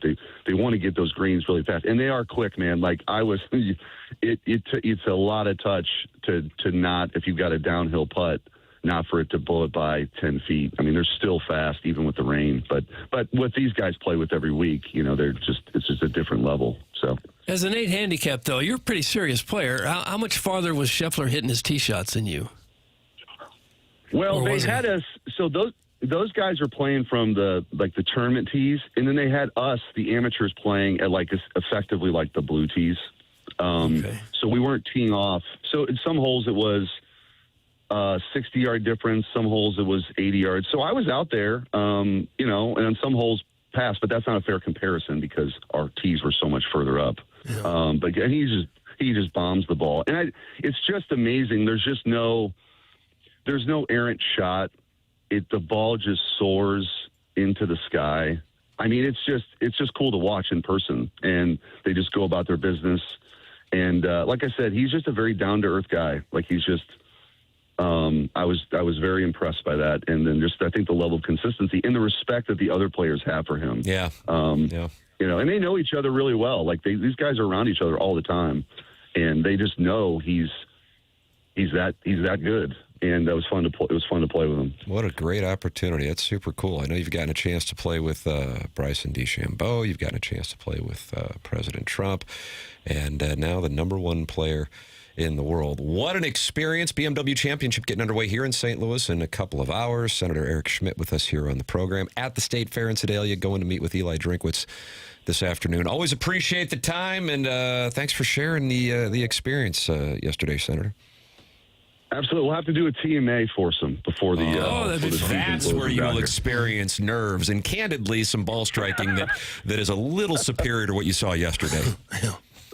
I have no doubt, Tim. I have no doubt. Thank you, Senator. All right, guys. Take care. Take it easy. That's Senator Eric Schmidt with us here on TMA, fresh off of playing with Scotty Scheffler yesterday. Yeah, well, I wonder if playing with players of that ability makes you a better player or worse because you're trying to impress them, overswing to keep up. Well, as he said, they're teeing off from the tips, and they're up, well, however many yards it would be, but it's a different operation. Yeah, and I think once you, like I'll play in the Pro-Ams at the PGA Tour Champions, the Stiefel Classic, and we're playing up from where those guys are playing, and they're in their 50s or 60s. Papers, did you play with last year? Not last year, but 2 years ago. Okay. Doug played with Dickie Pride, who won about a month or two ago. And, I'm like, all right, well, this guy's a little older, and, I'm playing. And he's still hitting it past. I'm just like, okay, no disrespect to Dickie Pride, but this is Scotty Scheffler. Right. And he's just turned 30 and the #1 player in the world, and he can just kind of pick where he's going to hit it. That's off the tee, and he's not even the longest guy out there. And then it's the approaches that are they just can, hit it to a ridiculously tight shot dispersion. And I do think, and then we have a soundbite from Rory McIlroy talking about it, they, I think, respect the way he goes about it, but they also respect that his game is in another world, and if he's putting it well, it's kind of like, well, there's nothing we can do, which is essentially what Rory McIlroy said when asked about it yesterday. So Senator Eric Schmidt with us here on TMA after getting a chance to play with Scotty Scheffler yesterday. BMW Championship getting underway in less than 2 hours at Belle Reve Country Club. And if you are looking to attend and getting a chance to do so this weekend, you are going to get wonderful weather. What a great break for the organizers here of the event. It is 8 o'clock in St. Louis, closing out the healthcare evolution, 7 o'clock hour, as we go into the Fisher Window and Door Store 8 o'clock hour on the morning after. Show presented to you by Brown & Crouppen on 101 ESPN and the TMA STL YouTube channel.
This is Jackson with a SportsCenter update, and that's brought to you by Universal Windows Direct. Cardinals lose last night in Cincinnati. Day game today for the rubber match.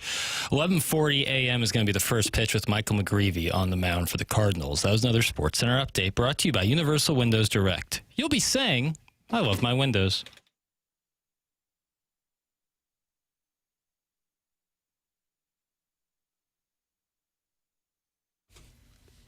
Doug.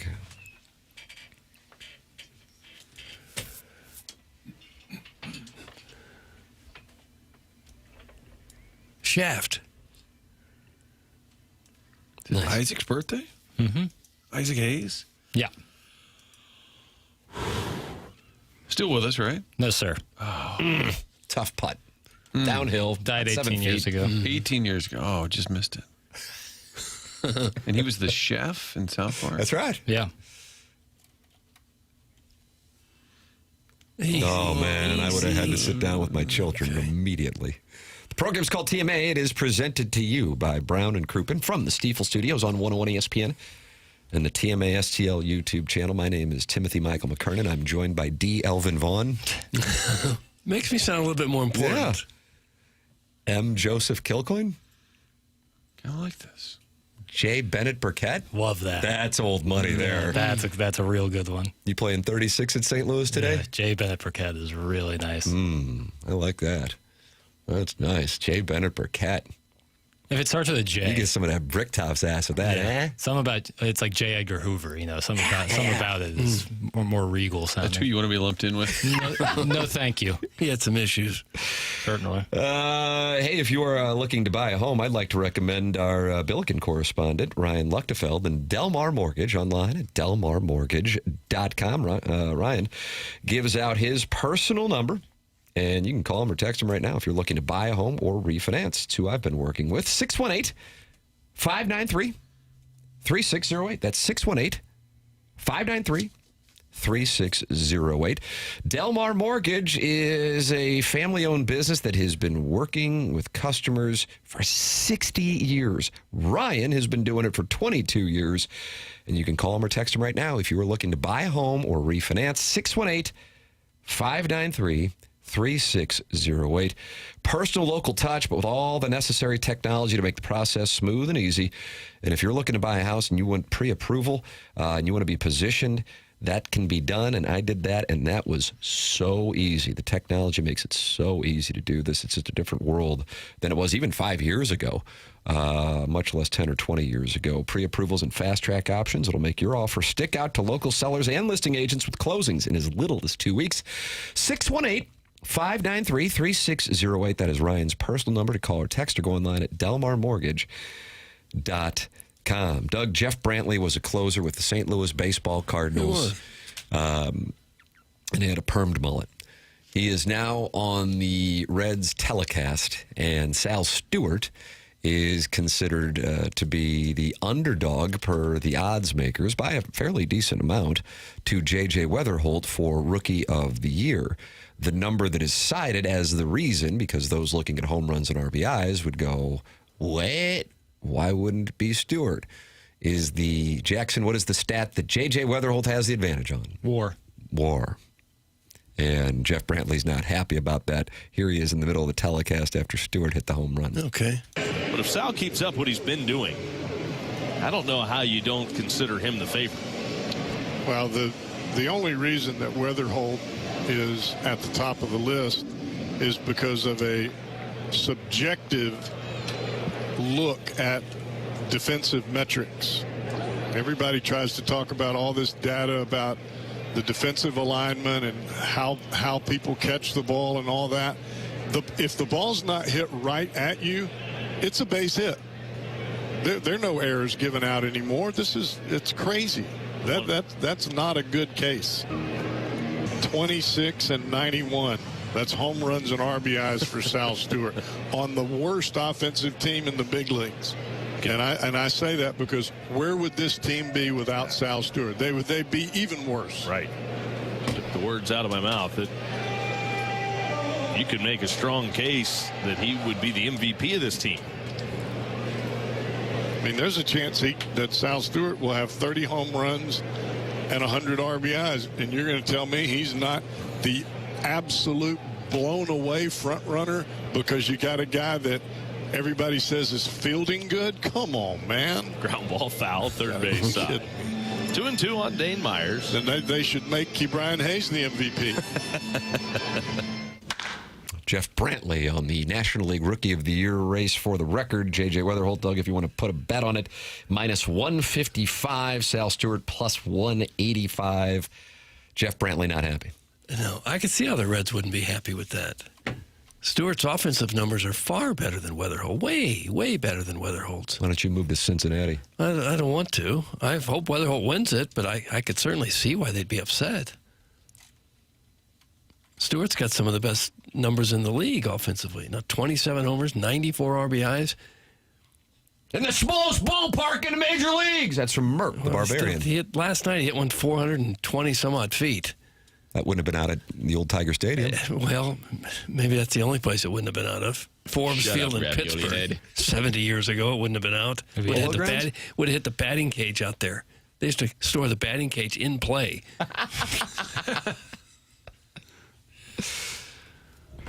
I'm looking for Sal Stewart's defensive WAR. I got it. Okay. Old people are too stupid to understand WAR. Doug, you like that generalization from Starvin Marvin? Sure. Sal Stewart's defensive WAR is negative 0.5. J.J. Weatherholt's 2.1.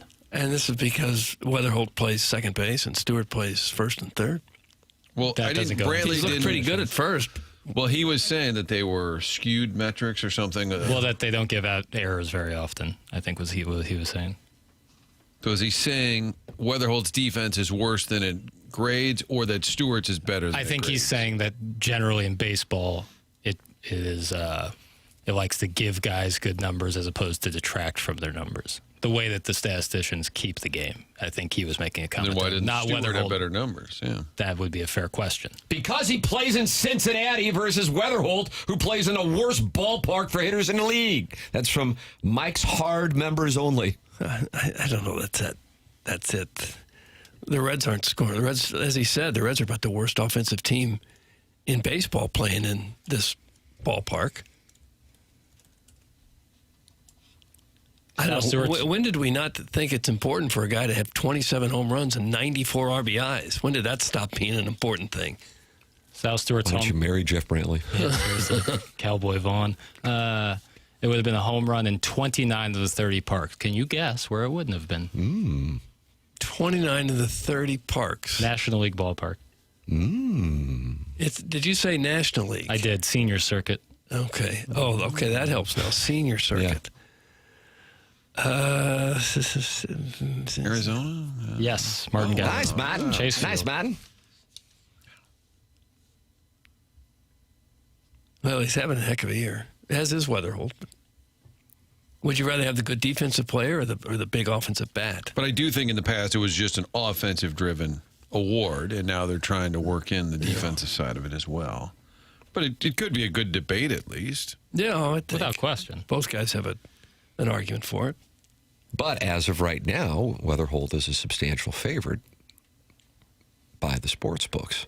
And who votes on it? Crowdsourcing. Who Writers. votes on Rookie of the Year? I believe that's all the writers, isn't it? I think you get different years where you vote for MVP, Rookie of the Year, Cy Young. Voted by the Baseball Writers Association. Baseball writers are going to war. Yeah, they will. Because they got to be smarter than everybody else. Busch Stadium's park factor, this is from Jeff Jones on August 18th. Busch Stadium's park factor for home runs this season has been so tough that it now ranks below Oracle Park in San Francisco as the hardest place in the big leagues to hit a home run over a 3-season sample size. Busch Stadium is? That's right. I wonder if they'd ever consider changing the fences a little bit, moving something in. We asked the skipper that, Tony La Russa, when he was on, what was that, a week or two ago, man? I don't think he was in favor, right? No. Just kind of let it be. Probably not, certainly not right now when they don't have a bunch of big hitters. I don't know if this was brought up on the broadcast last night, but Paul from the wealthy part of West County says Sal Stewart cannot win Rookie of the Year because he has a freaking horrible mustache. Has that been talked about? There's another factor that doesn't get discussed enough. It doesn't look that bad. He's got big eyebrows, too. Yeah. I think if Weatherholt's offensive numbers were like really bad, they would be one. But like his offensive numbers are really solid, and defensively, he is by the metrics a lot better than Sal Stewart defensively. And I know batting average doesn't matter. We're talking about home, road. Alec Burleson at home hits 264. On the road, he hits 313. Sure. Guys, BK had the splits for Stewart's offense yesterday. And if I remember it correctly, it's clear that if he didn't play at Great American Small Park, he wouldn't be where he is offensively. That's from the 314. I'll dig into some numbers here. Ladies and gentlemen, Jackson Burkett digging into numbers. Can I get some Albanian violin music, please, just in the background? With this pitching staff, no way you can move the fences in. That's from the Lone Ranger's sidekick.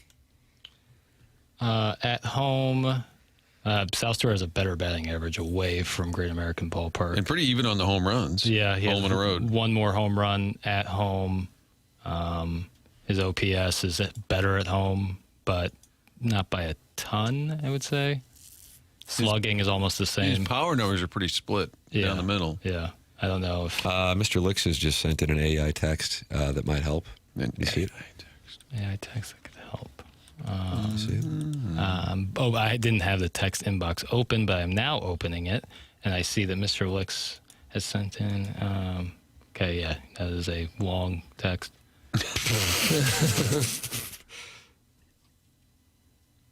I don't. It's exactly what we were just talking about. I just did that with Claude. Why can't your producer stop watching WNBA highlights and do some real producer work? That's from Mr. Licks. Using my brain instead. Oh! Were you known as Mr. Golf? Minute Bowl eligible has sent this in before, but it's a little snapshot of you. You look like you're in about 4th or 5th grade. Oh, is that right? What do we got? It says Mr. Golf. Where is this? Who sent this in? Minute Bowl eligible? Minute Bowl family friend. Yeah. And it says weird quirk. I can draw a freehand map of the U.S. Yeah, that's true. I've seen him do it, Martin. I love that. Right in the middle of a sales meeting. You said I look like a what? About 4th or 5th grade. That was junior year of high school. Oh, is that right? Yeah. Sorry. There was like a goofy little pageant every year where every... Oh, you're a pageant boy? Every club, athletics included, would like put out like your one guy for the like Mr. Basketball, Mr. Golf, Mr. Debate. And you were Mr. Golf. Yeah, from junior and senior year, I was Mr. Golf. And it said, if I had $1 million, and then you, the young Jay Bennett, would say, how much does dinner with Kanye West cost? Wish I had that putt back. That's another one that we went back, Doug. Yeah, didn't age well. Should I send that to Old Takes Exposed? 2015. That was a good answer. Doug, how old does we were right Jay in the midst Bennett of Burkett look to you in that photo there? Oh wow, yeah, I'd say 9 or 10 years old. And you were 17? I was 17. I look the same way. Yeah, I think I'd have the same. I was also putt. 6 feet tall. I was like the same height I am now. Why are you dunking on me? Well, I could poke too back then. Oh, you poked? Hell yeah. Doug, you could poke. I was like 158 pounds, like a bird with hollow bones. Could glide through the air. Bird with hollow bones. Tim, I'm going to offer Ash up to Eric Cole tonight at Olive and Oak. Would you like to join for all of it? That's from the recovering alcoholic from Belleville and Webster Groves, Eric Cole. Doug, you know where his home course is? No. Fine, I'll tell you. Albacoa, right across from the Cardinals. Okay. Complex. And I guess he's going to Olive and Oak tonight, and he's going to be offered the recovering alcoholic's wife. Grilled octopus? I'm probably going to have some of that charred octopus. Oh, that charred octopus, Doug. So if he does a little press conference, that'll be part of the Q&A. Yeah. Hey, Mr. Cole, did you happen to try the charred octopus? How about our guy Rory yesterday? Shot at Liv. Is Mr. Lick sideways with Rory? Yeah, I think he probably already was. He did take a shot yesterday at Liv. Take a listen to this, Doug. Okay. Rory, Scotty was asked about the possibility of Liv guys coming back and whether they bring value, in your opinion. Are there guys, if it goes away, that should be allowed back? I mean, I'd argue, have they brought value to Liv? You know, I think PJ Tour's in a really good spot. Damn, Gina. Damn. Don't need them, Doug. Don't need them. God, he hates Bryson. It feels like that's a shot at Bryson, but then, like, I don't know. I've defended Rory in the past, but he's got, like, some, Ryder Cup teammates who are over, like John Rahm, obviously, and Tyrrell Hatton. Like, you got guys over there who, you'd think are friends of his, and it's like I think John Rahm absolutely brings value to the PGA Tour. I think even a guy like P. Reed, despite his past, does bring value to the PGA Tour. I don't know. I thought that was an unnecessary shot. I'm of the opinion that was all about Bryson. Right. Who booted a media member out yesterday for videoing his swing. Yeah. Case of the golf on the Twitter tweets. That was odd. Yeah. He was like at the LIV tournament. That's not going to happen. He's part of the media mafia? I guess. Yeah. Bryson. And then LIV Golf canceled. He's back to heel. Yeah. Well, good. Yeah. They canceled an upcoming event, and then the guy in charge said, "We've got a deadline here. These guys need to tell us if they're in or out for next year." And then everybody said, "When's the deadline?" Yeah. That's not for you to know. Yeah, he said, "We're hoping a secret deadline. We're hoping to pay the unpaid vendors." Rory is a woke loser who hates freedom. Liv is a juggernaut of a business model and a true American powerhouse. That's from Jackson Soy Boy. An American powerhouse. It's not even based in America. Rory's the worst. That's from Starvin' Marvin. Well, people kind of set them up for questions that are going to get you in trouble probably sometimes, if you're not really careful how you answer. Well, Scotty was asked the same question. Do you happen to have Scotty's answer? Take a listen. Like when we talk about the best players, Liv has a few players that are really good. I think the depth that we have on our tour is a bit unmatched, but I think when you look at the higher levels of Liv Golf, there's definitely some players that would provide, a lot of value to the tour and guys that I love competing against as well. And so I think going forward, there obviously has to be, I think, some sort of penalties. What those are, I'll let Roll Up and all those guys figure it out. We have great leadership within the tour now, but I think having those guys come back and competing with whatever happens with Liv, whether those guys want to leave or, you got to ask them. But I think for me, being able to compete against the best players in the world, there's certainly some guys on that tour that can compete out here. And, I look forward to the chance to compete with them more often. That's a better answer. That's a better answer. Yeah. But he was set up by the question.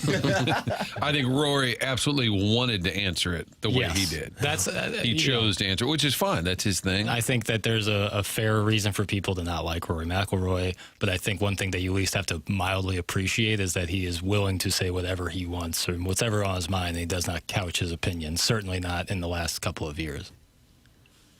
And came out early against Liv. He was one of the few to at least be outspoken. Sure. But he said the PGA Tour is in a great spot. Does seem to be doing fine. Does it seem like it's missing a little star power? You guys watch it week in and week out, name-wise. Just for the average fan, do you think it needs a little more star power? That just name-wise, the current PGA Tour. And one of the reasons why, and I'll be real curious to see what happens in this event with Rory McIlroy. And I'm answering your question quite circuitously. But I think he has such little interest in the FedEx Cup playoffs that if he had the option to not be here, like a true option to not be here, he wouldn't be here.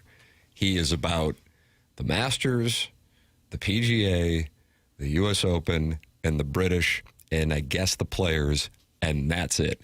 If you saw him in the way he was playing last week, fresh off of a trip to Ibiza, which he's earned, hey, God bless him. I think he's 37, 38 years old, approaching, being a billionaire. That's where he is at this point in life. He said yesterday it was his daughter's first day at school, and if he had his druthers, he'd be back in Jupiter. But, he has a responsibility. FedEx is obviously a huge sponsor, so he has to be there. But I don't think he cares at all. I mean, he was asked, I actually think it was Benjamin Hockman or Frank Cusimano.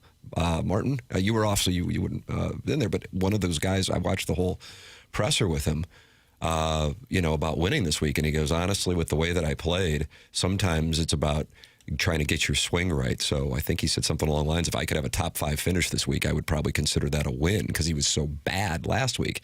And I think he's been so bad because he hasn't been playing.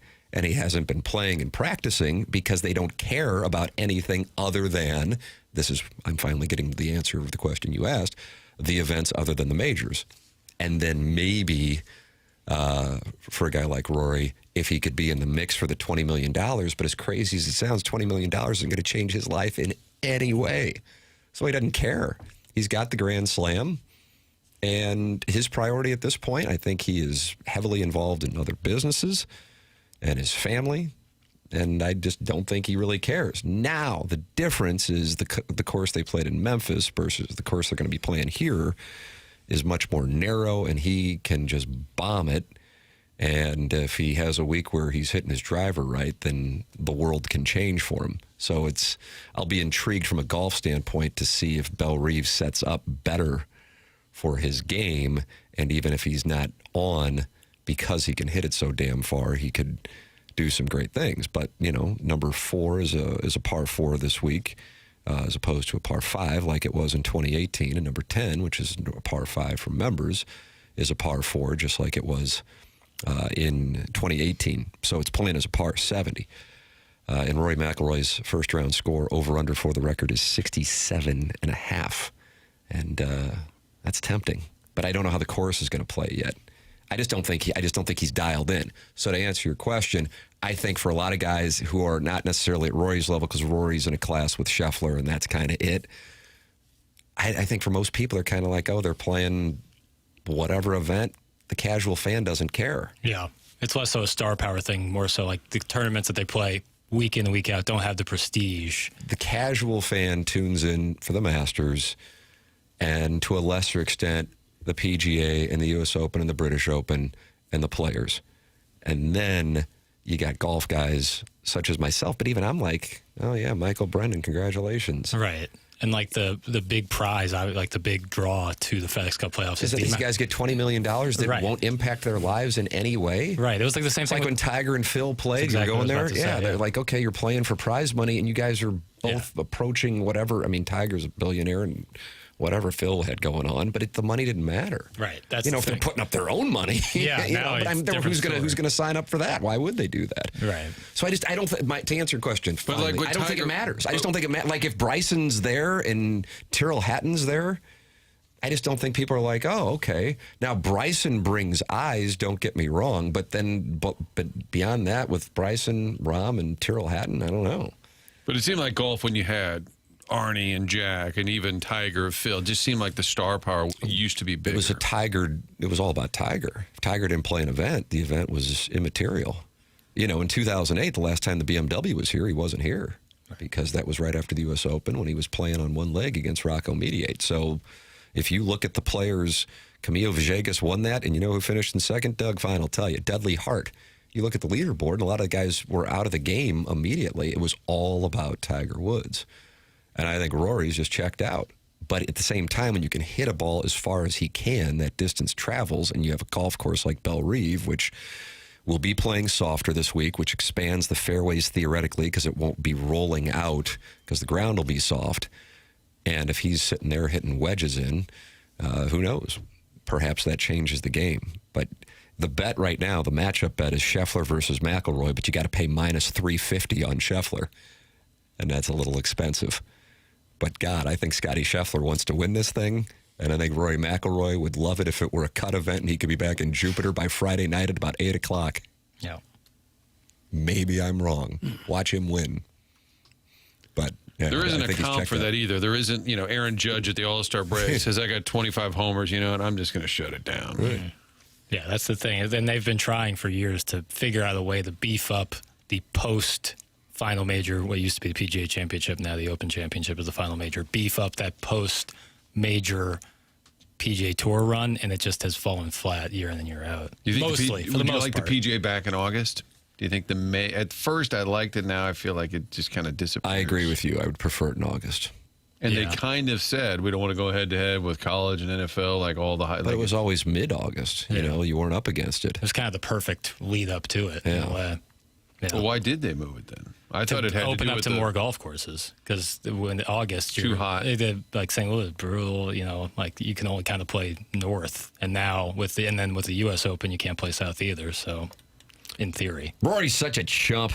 As a fellow Mick, I have no problem saying he can go swimming with cement shoes. Doug, that's from Gus Chiggins. Cement shoes. All right. Well, maybe a trip down to McGurk's will get Rory in the right space. See, lucky. I bet I do. You think he'll be at McGurk's, do you? I think they'll probably all be at the Ritz there. That'll be quite the scene this weekend, probably. Why don't we hang out there? See what the word Maybe is. Ken could be just in the front lobby smoking. Yeah, kind of a couple flags there, if you don't mind. You're welcome to text in, and you're also welcome to talk it over in the Form Energy YouTube chat. And, of course, email in for the Design Air Heating and Cooling email today, coming up on the Polos Plus dossier. Doug, can you tell us about Design Air? Well, they're the people that are going to help you out if you have any problem with your air conditioner this summer or with your furnace when the weather gets colder. They've been doing it since 1904. Design Air been around that long, serving St. Louisans. Seth Goldcamp is a fourth-generation family member running that business. Just do a fantastic job. All of us here on the dais have had Design Air people out to our homes, and we can tell you from firsthand experience, they really do fantastic work, and they believe in honest work. They're not going to sell you something that you don't need. So whether you're dealing with the heat or the cold, they've got your back with dependable service and no-pressure solutions. You're saying, I wonder what their website is. Well, I'll tell you. It's designairservice.com. You can schedule a regular maintenance plan. Be a good idea. Make sure that furnace and the air conditioner are working perfectly when you need it. Design Air is comfort you can count on since 1904 and home of the handsome repairman. Don't forget about Brad with his huge sex appeal. Design Air brings the heat. Hey, tomorrow when you get there early, Martin, could you take the flag from the 18th green to get it signed by the top 10 golfers in the world and then bring it to me? Thanks, kiddo. Also, get me a hat so I can wear it on ATMA. That's from Chairman Stephen DeMunn, but it sounds like he was nice channeling his inner Ken. When he said kiddo, he nailed it. So I can do that, yeah. So you're going to do that, the 18th flag. Grab a couple flags, get them signed. Oh, yeah, he cooked me. If you guys want to try to rub elbows with the golfers at the Ritz this weekend, I'll rent you my house right down the street for $30,000. Let me know. That's Sharon and Clayton, and that's going to play well. Okay, so we would stay there. Right. Pay her $30,000. It's not bad. I kind of thought it would be $50,000. And just walk down to the Ritz. Yeah, it's worth thinking about because it's such a long drive home. For me, it'd be like, 10, 15 minutes. So I would definitely want to shell out $30,000. Man, yeah, but we'd have after bars. Well, there might be. Yeah. Papers, you in? I'm in. Martin, you in? Sure. Doug, looks like we got Sharon's place for the weekend. All right. Man, we're going to have a big weekend. Just put up a webcam, make the money back. God, it's my son's birthday, but I guess he'll understand. He'll understand. Yeah, that's fine. All right, we'll do that. Okay. It'll be fun. That's what we're doing this weekend. This makes sense. We'll let you guys know how it went. Follow my Instagram, and oh, wow, you will see some naughty pictures. Email in the naughty pictures that you want to send in the morning after at InsideSTL.com for the Design Air Heating and Cooling email of the day. The program's called The Morning After. It's presented by Brown & Crouppen on 101 ESPN.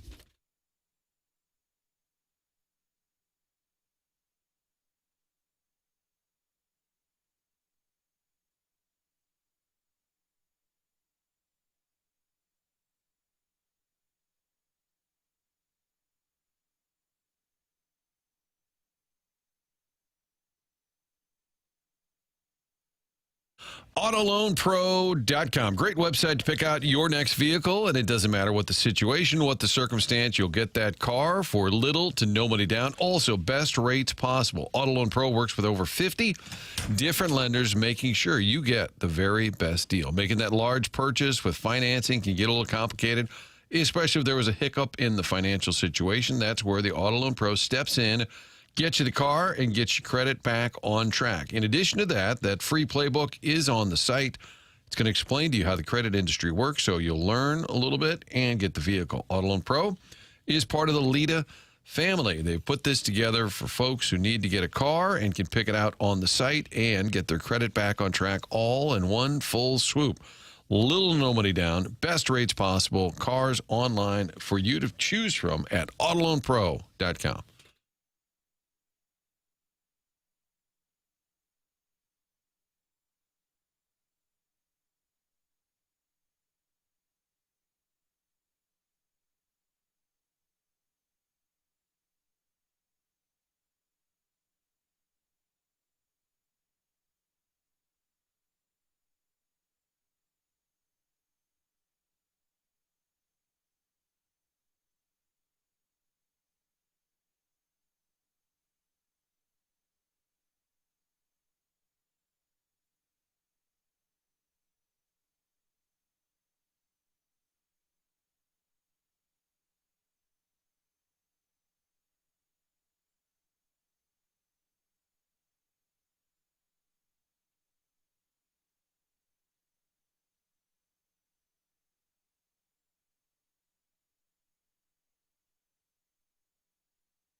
Is Dave Grohl's birthday?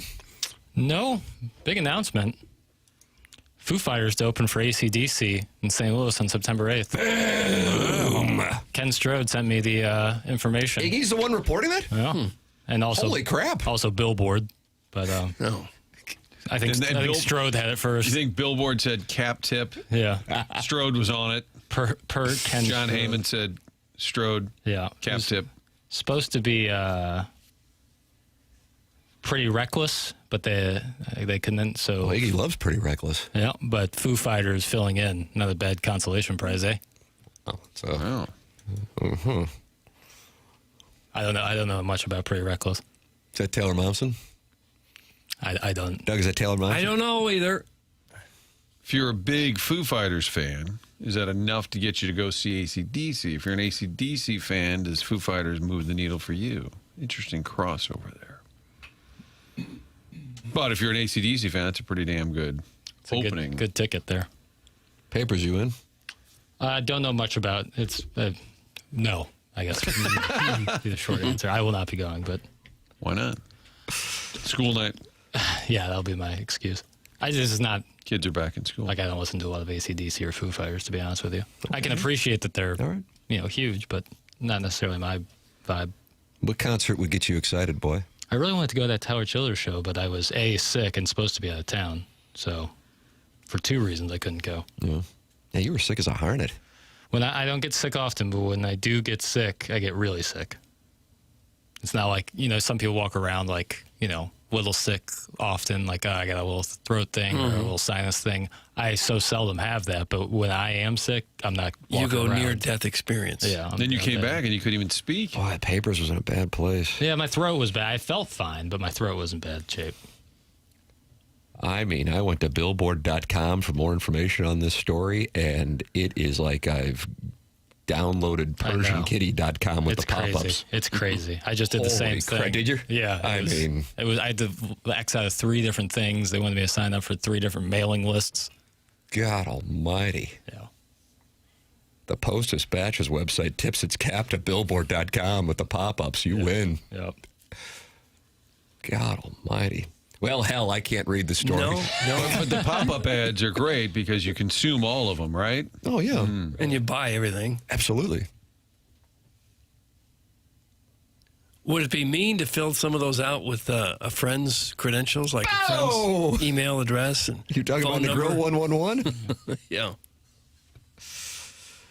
All right, I went to Aggregator, which is putting all of the other media outlets out of business. St. Louis is set to roar. It's going to be at the Dome at America Center. And that's AC/DC on September 8th, Doug. And now Foo Fighters opening up. How do you do? Okay. Well, that'll be nice. Could use a little bit more activity downtown. Okay.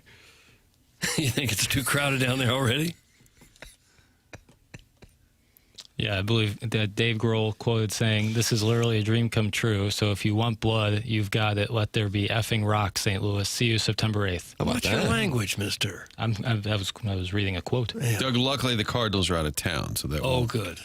Won't be overrun. All right. Doug, if you want to get rid of that pop-up nonsense, just add the Chrome extension ad block. It's free, and it'll get rid of those pesky pop-ups for you. That's from the last MySpace user. Didn't know that. Chrome block. Okay. Nice Ken to come out of retirement, though, to report that. That's great. You missed out, Papers. Tyler is the fast grass bandit, panty-dropping banjo stuff. It's from the 314. I know. Trust me. I wish I could have gone. There's not a lot of banjo music that's considered panty-dropping stuff. Flip that off. You ever heard Deliverance? That is actually, in that case, was accurate. Dueling banjos. Mm-hmm. Poor Ned Beatty. Poor guy. Shouldn't have taken the role. That was a huge role. I shouldn't have taken big-time it. movie. No, it followed him the rest of his career, rest of his life. He probably had a house in Malibu because of that role. I don't know. There's some things you just don't do for money. The guy with the banjo, when all you have to type in is Deliverance. And the guy, the Deep Woods guy, just disturbing. Just that look on his face. He just looks, doesn't look like one of us.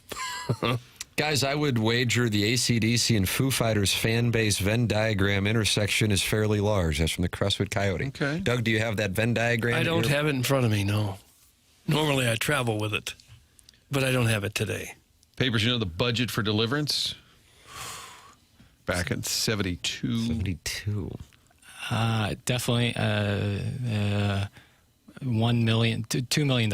Exactly $2 million. That's why Movie Boy is so good. It's Burt Reynolds. Yeah, Burt Reynolds. Box office. Yeah, and oh man, it was a hit. But unless those actors got a piece of the cut, they weren't making millions off that. 170 million. Oh, 46, it's a nice margin. 46 million. Okay. 170 million. But if a lot of people see it and other directors see it, then you can get big roles based on that. And Ned Beatty took that role after being sodomized up against some foliage and turned it into Rudy's father 18 years later. Right, that was his next big gig, I guess. John Voight's still alive. Mm-hmm. Father of Angelina Jolie. Confirmed. Yeah. Yeah, that Deliverance was his first movie, and then he was in 2 movies a year for the next 25 years.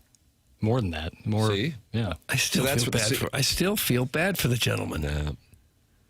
Take He the coulda high gotten- hard one and it paid off. 50 films. How do you do? Could have gotten another role that would have boosted his career.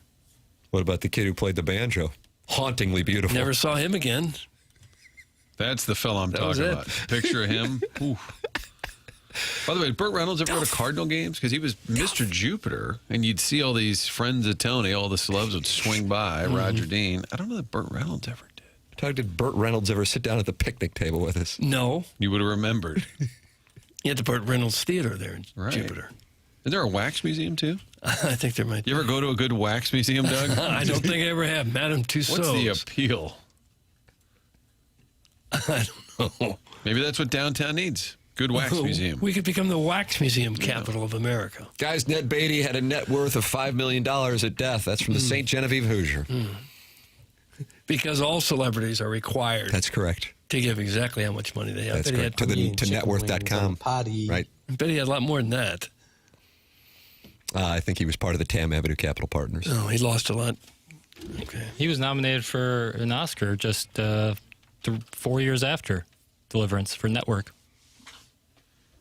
Look at that photo. It's the Deliverance poster, the movie poster. Oh, it's a good poster. It's like a river, and you see a canoe in the distance, and it's just a shotgun like coming out of the water. Like, oof. That Hoosier gentleman who violated Ned Beatty, I never saw him work again in the movie. No. Maybe they really shot him. I think that was the downside of the role. Probably. By the way, if you really look at this script, you will be shot. Or did he take an arrow? Spoiler alert. Spoiler alert. He might have taken an arrow. He might have taken an arrow. One of the guys in the boat took an arrow. Yeah. And that was the kid from the banjo who was a wonderful archer as well. I don't know. I think someone actually was like behind him playing the banjo. I don't know if he was actually playing the banjo himself because I don't think he could. I think he lied about being able to play the banjo. There's And some you say story that there. because he was inbred. There was some story there. Well, that didn't help. Why do you hate the inbreeds? Cut that off. Ned Beatty did All the President's Man and Network in the same year. Big year. I bet all those who were laughing at him from Deliverance, he showed them. But they kept laughing for his whole life. Whatever. Academy Award nominee and a bunch of money in your pocket, they can laugh all they want. Look at that. Jackson's pro bottoming up against trees. Well, he's an actor. They pretend. That's what they do for money. Well, yeah, but This guy hosts Movie Boy. He knows. They don't necessarily pretend to do that. He's the only one I know. Matt Damon. Yeah, Michael Douglas. What a scene. How many times have you watched that? Again, it is okay to not take every project that comes along. Didn't Matt Damon win an award for that? Played Liberace's love Behind the interest. Candelabra? Yeah. It might have been nominated. I don't know. If You feel like it was wrong that he didn't win? There's other of his works that I think are probably a better showcase of his talents, but I like Behind the Candelabra. Was that at the theaters or was that I think that was an HBO or Showtime vehicle. Yeah, I think it was HBO. Doug, he was in Rudy, for God's sakes. That's from Doug's Dungeon Dweller. We've already touched on that. You're about 15 minutes late. Sharon in Clayton says we can use her place. It is confirmed. She says, great. Okay. I will tell Hubs to pack his crap. Also, we already have cameras, so I'll just give you guys the access code and you're good to go. So, okay. So we got Thursday, Friday, Saturday. Right. Do we have Sunday night as well? Did we negotiate that? Did you guys handle that? Or are we just paying? Are we paying $30,000 for 3 nights or $30,000 for 4 nights? It's got to be 4 nights. You would think. Yeah. You haven't Venmoed it over yet, have you? Not yet. All right. And they do have the cameras, so I'm going to have to buy a cute top. No nomination for Matt Damon on Behind the Candelabra. Only won the 1 Oscar. And that wasn't even for acting. Guys, Michael Douglas and Matt Damon would make a great couple in real life. That's from Chairman Steve. I don't know. Yeah, I guess. I can see it. Catherine Zeta-Jones, Michael Douglas, right? Was she in Entrapment in 1999? I don't know the years, She was certainly in Ocean's 12, which is a banger. Doug, he was in Rudy. I know he was. He was Rudy's dad. These eyes have never seen a greater shrub. I've never seen Rudy. Ah! And you call yourself a great Irish Catholic? I get the gist. It's fine. It doesn't sound like you're going to be emotionally overcome when you see Sean Astin break through the Georgia Tech offensive line. No. Spoiler alert. No. Budget for Rudy. Oh, man. Not a ton of huge stars. 3 in the hay. 18 million. Okay, a little box pricier. office 32. Yeah, but I bet it did huge numbers in video rentals. A lot of those 90s movies were killing it at Blockbuster Hollywood Video. Do you guys remember when the Warson Woods wacko was in arrears on his mortgage because he made a $750 charity donation? That's from the self-made stay-at-home Ledoux. I don't recall that. I guess it's possible. If on the surface, you'd think, well, that's off topic because, again, the topic is Ned Beatty up against a tree 54 years ago. But if memory serves, Jackson, the Warson Woods wacko was sideways with Iggy yesterday. Yes. Because Iggy was not grateful that the Warson Woods wacko had donated rounds to a variety of country clubs for Gobble Bowl. There was a perceived lack of gratefulness from Iggy by the Warson Woods wacko, and it played out to comedic effect, I would say, on After the Morning After. Was it perceived, or was it real? To be honest with you, I'm so we do so much broadcasting. It's tough for me to tell what's going on sometimes. Cut that off. But how about on-air, off-air? That's where I get confused. Did we say that? Yeah. Did we not say that? Did people hear that? Yeah. Mildly offensive, probably better off-air. Oh no, you said that. Oh crap. Well, yeah. Yeah, I don't know if the donation impacted his ability to pay his mortgage, but he felt like he should have been the first one contacted when there was a team open in Gobble Bowl. That's right, yeah. Even though he made it clear he had zero interest in participating in Gobble Bowl, he still wanted to be asked. Which, if we talked about pettiness earlier in the show. That might be a prime example. Can you even believe some people need a mortgage? Ick. Clip that off. You just showed up to your realtor with a duffel bag. Some of these Webster moms are sneaky down bad. That's from the self-made stay-at-home Ledoux mom. What's that mean? Sneaky down bad. Jackson, what does that mean? I don't know. Well, down bad would mean like not doing well. Oh, is that right? Well, that's so self-made stay-at-home Ledoux mom has ties to Cottleville? I don't know. But down bad would mean like you're not doing well at this moment. Like if I'm hungover, I'm down bad. Oh, that's what it means. It's not a financial. Well, in the context that I'm aware of. That's I took it to mean that they're fooling around or something. Is that right? Like they baddies, eh? They down. Who sent that in? Self-made stay-at-home Ledoux mom. I would appreciate if she would send in what she meant by that, because my understanding would be different. Guys, a perceived lack of gratefulness is the title of Iggy's book. That's from the Kirkwood Frontenac Bi-City area layman. Oh, that's fair. You can send yours in 314-399-9646. That is how you can text in. You can also open up your YouTube channel and talk it over. 319 friends are in there right now. Adman the Madman are in there with Gene Thomas and the Queen of Hearts custodian. can confirm Webster moms are in heat season with the kids back to school. That's from Adman the Man. Doug, what is heat season? Heat season. God, I don't understand these things. You don't? Well, when a female dog is in heat, that means she can breed. She can become pregnant. So if they're saying if the Webster moms are in heat, it means they're looking to play. That was interesting. I don't really have a follow-up.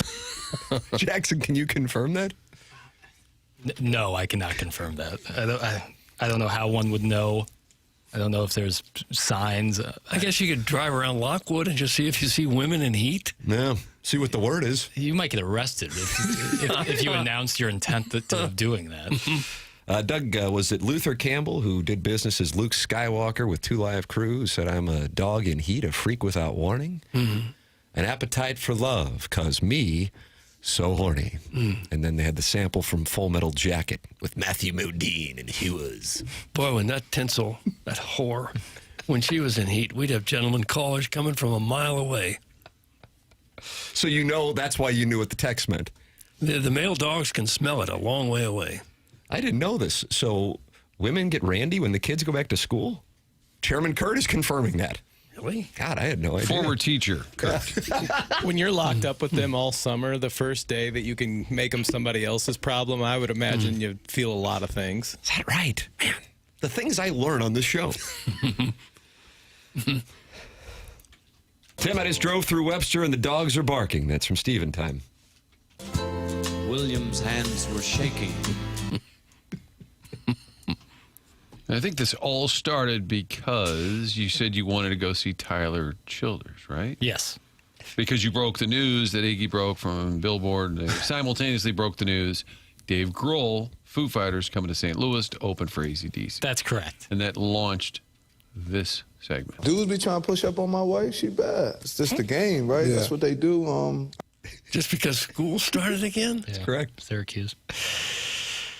It's crazy. That's why I got divorced 8 times. That's from the self-made stay-at-home Ladue mom, Doug. She is looking for husband number 9. Would that be a red flag to date someone who'd been divorced 8 times? You certainly have some questions to ask. Yeah. I think 6 is understandable once you cross that 7 threshold. Dirty Dan the Garbage Man, who has been suspended but yet still is read on the air often. No. Down bad means thirsty. Well, it could also mean feeling horrible in your context papers, but down bad in this context, it means harny. That's from Dirty Dan the Garbage Man. I could see that. I'm open to that. It makes more sense in the context of the self-made stay-at-home Ladue mom's text. So I appreciate Dirty Dan the Garbage Man, and I feel even more vindicated on the blueness of his feet. Doug, there was a Baptist minister named Glenn Wolfe. He set the record with 26 divorces. Oh. Wow. Real bad man. Members of the congregation, probably, a few of them. Gotta be. 26. Stay-at-home Ladue mom, good one. It would make more sense if I actually had a mortgage tied to my home. Back to setting up your pyramid Tupperware party. Have fun in hell. That's from the Warson Woods Wacko. Did not like the self-made stay-at-home Ladue mom's observation that he was in arrears on his mortgage because of a $750 charity donation. And she's running some sort of pyramid operation? Tupperware. Tupperware. Well, I think we all like Tupperware.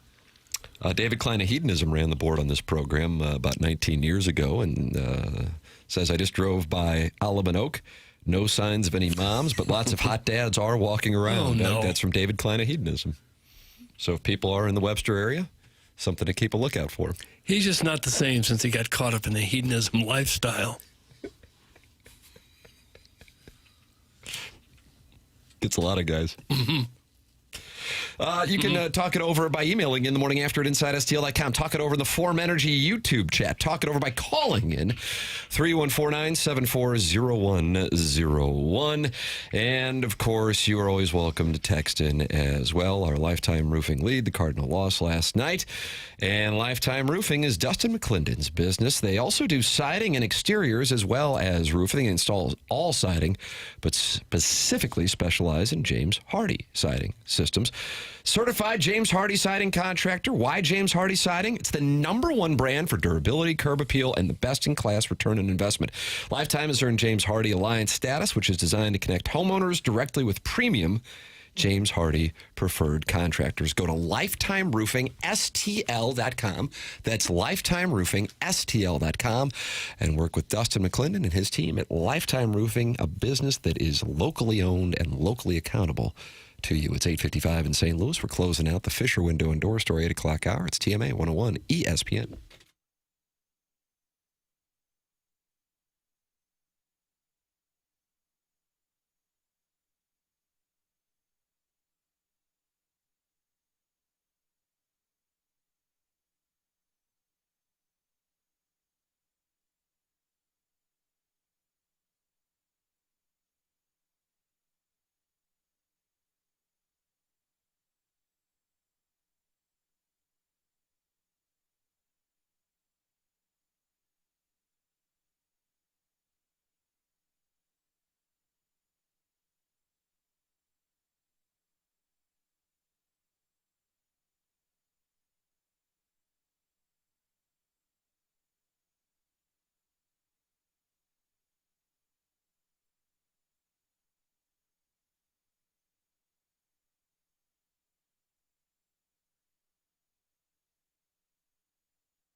Remember back in August they were counting us all out, but now that it's September all they ever talk about, like October looking like the we charging like the mount.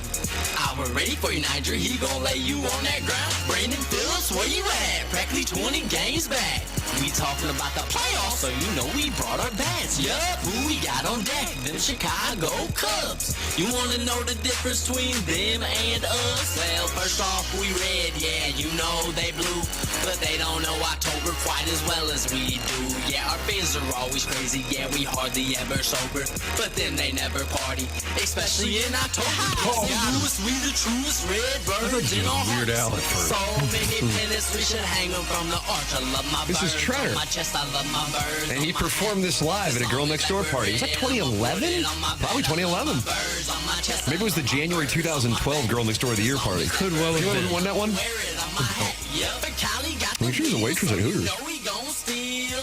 It covers the contest.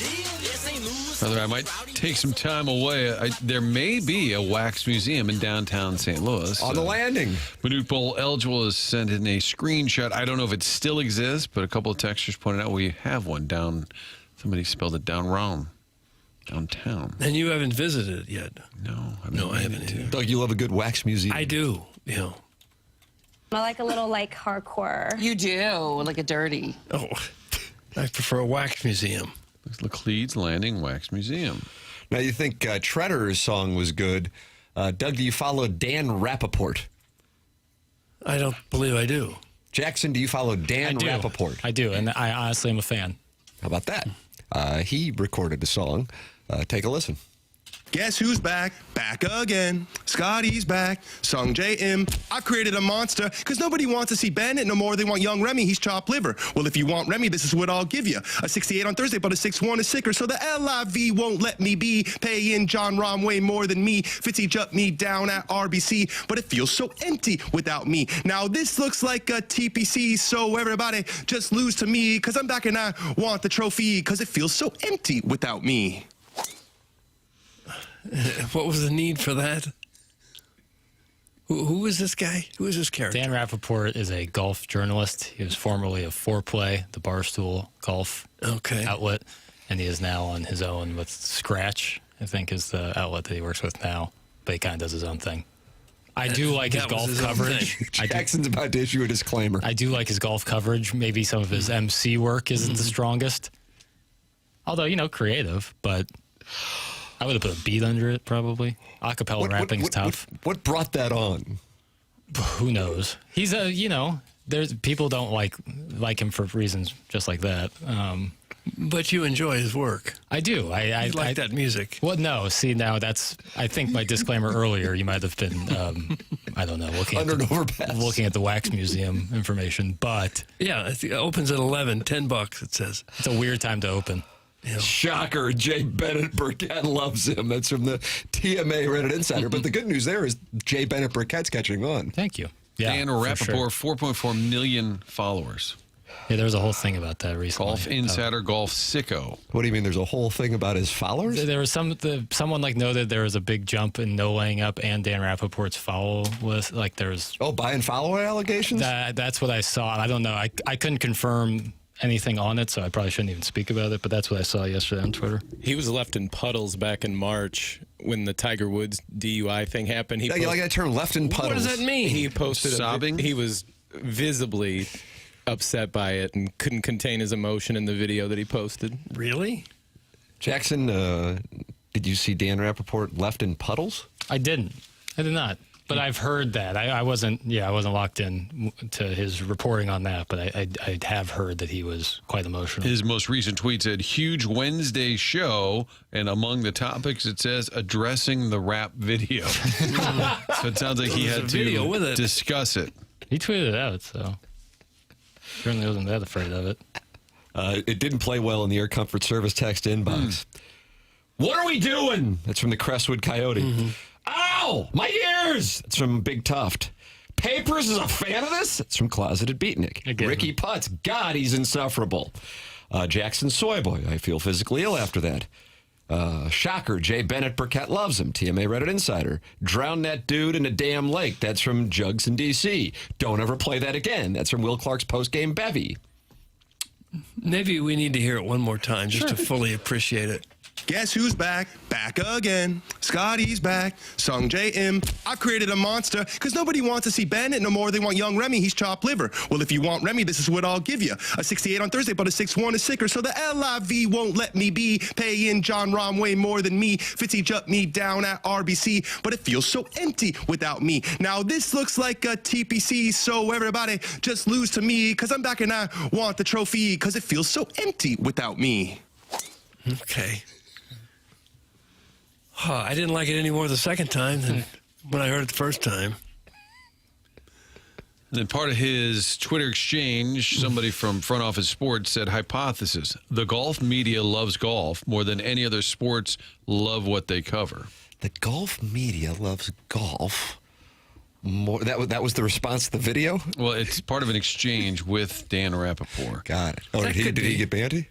No, I think they're just maybe because of this video, they're like, "Wow, you really." I think I agree with the take in part because I think plenty of people either just don't care about the game or have any interest in it, and then there's always the socioeconomic undercurrent with regard to the topic. But yeah, I think that's probably the case. Golf media I wonder also- if soccer would be live in America. That really in loves America, soccer. in America. Yeah, but also, like, if you're a golf media person, you're likely also a guy who loves to play golf. I don't think a lot of people covering football are then, strapping up the pads in the middle of the week and hitting guys, So I think there's something to playing this. You can kind of compare yourself to the greats and sometimes even get to play the same courses.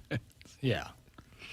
Well, we did see Sal Pal had a football in his hands yesterday, so maybe he was slinging the rock. Right, and MLB Network, they have the little field in there where they do some work, but I think it's different with golf. Big Cat responded to that and said the guys that cover only college basketball are real sickos in the best way. That is true. John Rothstein, a prime example. I love that sport. I don't know. Maybe if I heard it one more time, Oh, I boy. would like it more. Golf Doug is inside. asking for it. Dan I am simply Rapaport. hitting the space bar. It just Guess who's back? Back again. Scotty's back. Sung J.M. I created a monster because nobody wants to see Bennett no more. They want young Remy. He's chopped liver. Well, if you want Remy, this is what I'll give you. A 68 on Thursday, but a 6-1 is sicker. So the LIV won't let me be paying John Rahm way more than me. Fitzy jumped me down at RBC, but it feels so empty without me. Now this looks like a TPC, so everybody just lose to me because I'm back and I want the trophy because it feels so empty without me. Yeah, the more I hear it, the more I like it. The ending's not real strong. It needs to be a little punchier ending there. Yeah, I would have put some sort But of... yeah, the more I hear it, the more I Now you're starting really, to like it. Really like it.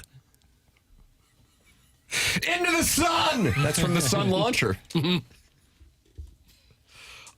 OFFS. Doug, that's from the Closeted Beat. Okay. Okay, guys, now that I've heard it 3 times, I love it. It's in the total package. Yeah, that's the way I It felt. grows on you. It's the heavy breathing that stands out for me. Somebody fetch that clown's inhaler. That's from Brian Henshin. Well, you got to breathe heavy to talk and spit it out like that. He's not a heavy gentleman by any means. No. Now, I personally like when he actually covers golf. Like, that's not necessarily. Does he do Does he do an does a offbeat podcast. coverage though, or is Yeah, he it's a little bit like it's cheeky, and so he's not just a straight nuts and bolts golf guy? Yeah, it's not like sketches and bits really. I mean, that was sketches and bits for sure. But then he does good like behind the scenes stuff. Like he does he calls it range report, where he goes out there during the practice rounds and talks. He has a good rapport with a lot of the players. I like it, but. I don't just because That I like caught you a little off part of guard. it doesn't mean that everything he does now Jackson's in love with Dan Rapaport. Okay. You know what? Your love for him is there clearly already. strong because in the face of this criticism of what I thought were some sick lyrics, Sure. You are standing by your man. I like some of his golf. I don't consume a rap was ton. very effective. I don't consume a ton of golf media and podcasts, but if I am doing it, I like Dan on Golf. That is his podcast. I've listened to it a couple times and I liked it. That's a true artist, not an AI wannabe celibate basement dweller. That's a Heiser House hooligan. Kind of how I feel. I really like his stuff. Does he do anything else? Does he have an album or anything? No, I don't think. I'll try that. I'll be on the lookout for you. Okay. I'll send it your way. McAfee had the album. We played that yesterday. That's but right. then there might have been some swear words. But it was on. It was. They didn't have an E next to it on Apple Music. That E is elusive. Papers, Martin and the Two Fox are stealing your stuff. I was watching the sports report last night on Fox 2, and after each clip about the BMW, they played a golf swing soundbite. That's from Ollie Doesn't Know. I certainly did not start the idea of having a Nat Pop sound and. Yeah. Every golf story ever done by a TV person also is like, we're here at the course. Yeah. Where these golfers can't wait to get started. Wow, that Nat sound is really making the story come to life. I stole the Nat Pop sound from local news. I think the lensman usually positions the camera right by the hole to get the nat sound pop of the ball going into the hole. Into the That's cup. so good. In Japan, they have a little bell at the bottom of the hole. So when you make it, it makes a really cool noise. Really? Yeah, I think they should use that in the U.S. I would like the sound of Sassy Cassie going up the pole. When the golf goes in the cup. hole. Yeah. Good idea, actually. Maybe that could be. Swinging package of dynamite named Sassy Here's the putt. Cassie. He made it. Think Bell Reeve would be open to that, Doug? Be a good place to start it. Scheffler rolls it on one, and that's the sound you hear? Swinging package of dynamite named Sassy Cassie.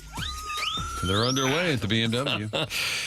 It's Justin not televised Thomas. till 2 o'clock, I believe. The Watch ESPN app, though. Bee's knees. You can get it. You can dial in their papers.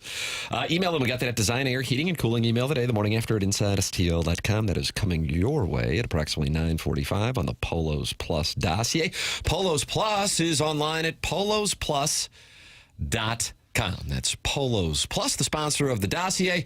And you are welcome to check out the work that they have at polosplus.com because they've been doing it for 3 decades as a local business here in the St. Louis area. That's Corey Lawson, whose family owns the business, and Andrew Hubbard, a longtime TMA listener who handles their sales and marketing. polosplus.com. And if you're interested in TMA merch, there is a TMA tab right when you go to polosplus.com.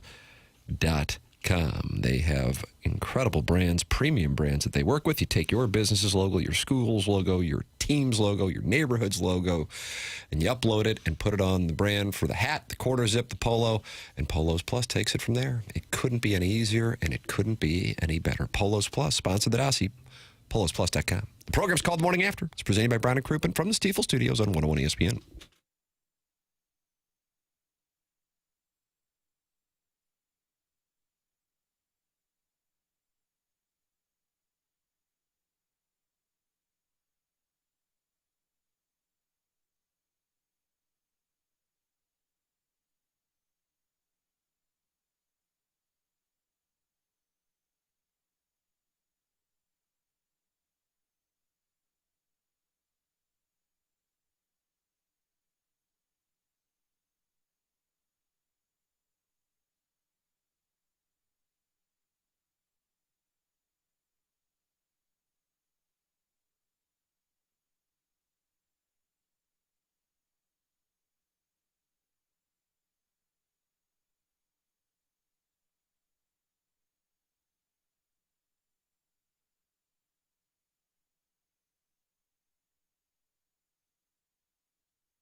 Hey, this is Jackson with a SportsCenter update, and that's brought to you by Saliga Heating and Cooling. The Cavaliers, Nuggets, and Clippers agreed on a trade that will send Peyton Watson to Cleveland and Max Strus to Los Angeles, sources told ESPN yesterday. That was their SportsCenter update, brought to you by Saliga Heating and Cooling, a Daikin heating and air conditioning dealer.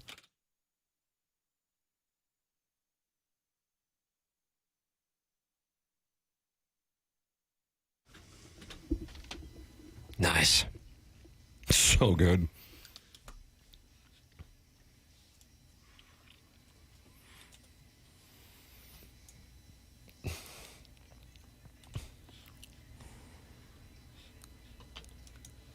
So good. Fred Durst's birthday. What do you think Fred Durst is, Doug? I don't know.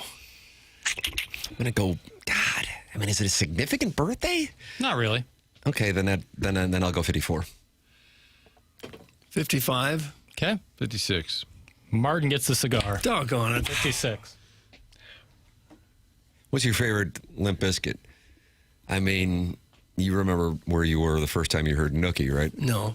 It was on Broadway in Columbia, Missouri. Do they get I nicked? truly despise Limp Bizkit. I was going to say, are they one of those Surprises me. bands? Are they one of those bands that's kind of mocked almost? I'd Or is that more rather listen to someone clip their own toenails than listen to ASMR? Bizkit. If that's whatever brand of internet that is, I'd rather hear that. You are really strongly It's anti. so not for me. It's so not for me. And that's not a critique on those who like Limp Bizkit. Learn. I'm a friend of the program. Got to perform with Fred Durst. Yep, and enjoys it. And I'm sure for people who grew up listening to it, that rap rock thing was in vogue. Sure, they liked it. Just very much not for me. How are the sports? Are they great? Think about that. I prefer the music of Dan Rapaport. You want to hear it? Wouldn't mind. I think You've exhausted Wouldn't that mind. well. Oh, gosh. Maybe Jessica has been removed How from about we the play it well. for Ken on After the Morning After? I hope so. He'll have a thought. He'll have a take. Oh, he does not like Dan Rapaport. He loves it. And by the way, is that right? Yeah. Another guy on the hate list? Yeah. Iggy's prison window hand. Lame take, Jackson. Loosen up for once. That's from the 314. For once.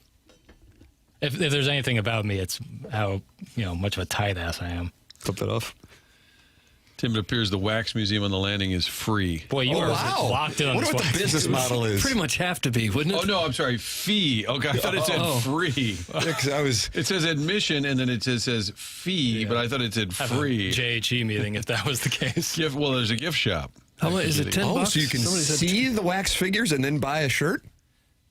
What if their business model was you could buy all of the figurines or the life-size sculptures, and that's how they make money? Essentially a store. It's like a meanies. I'm intrigued.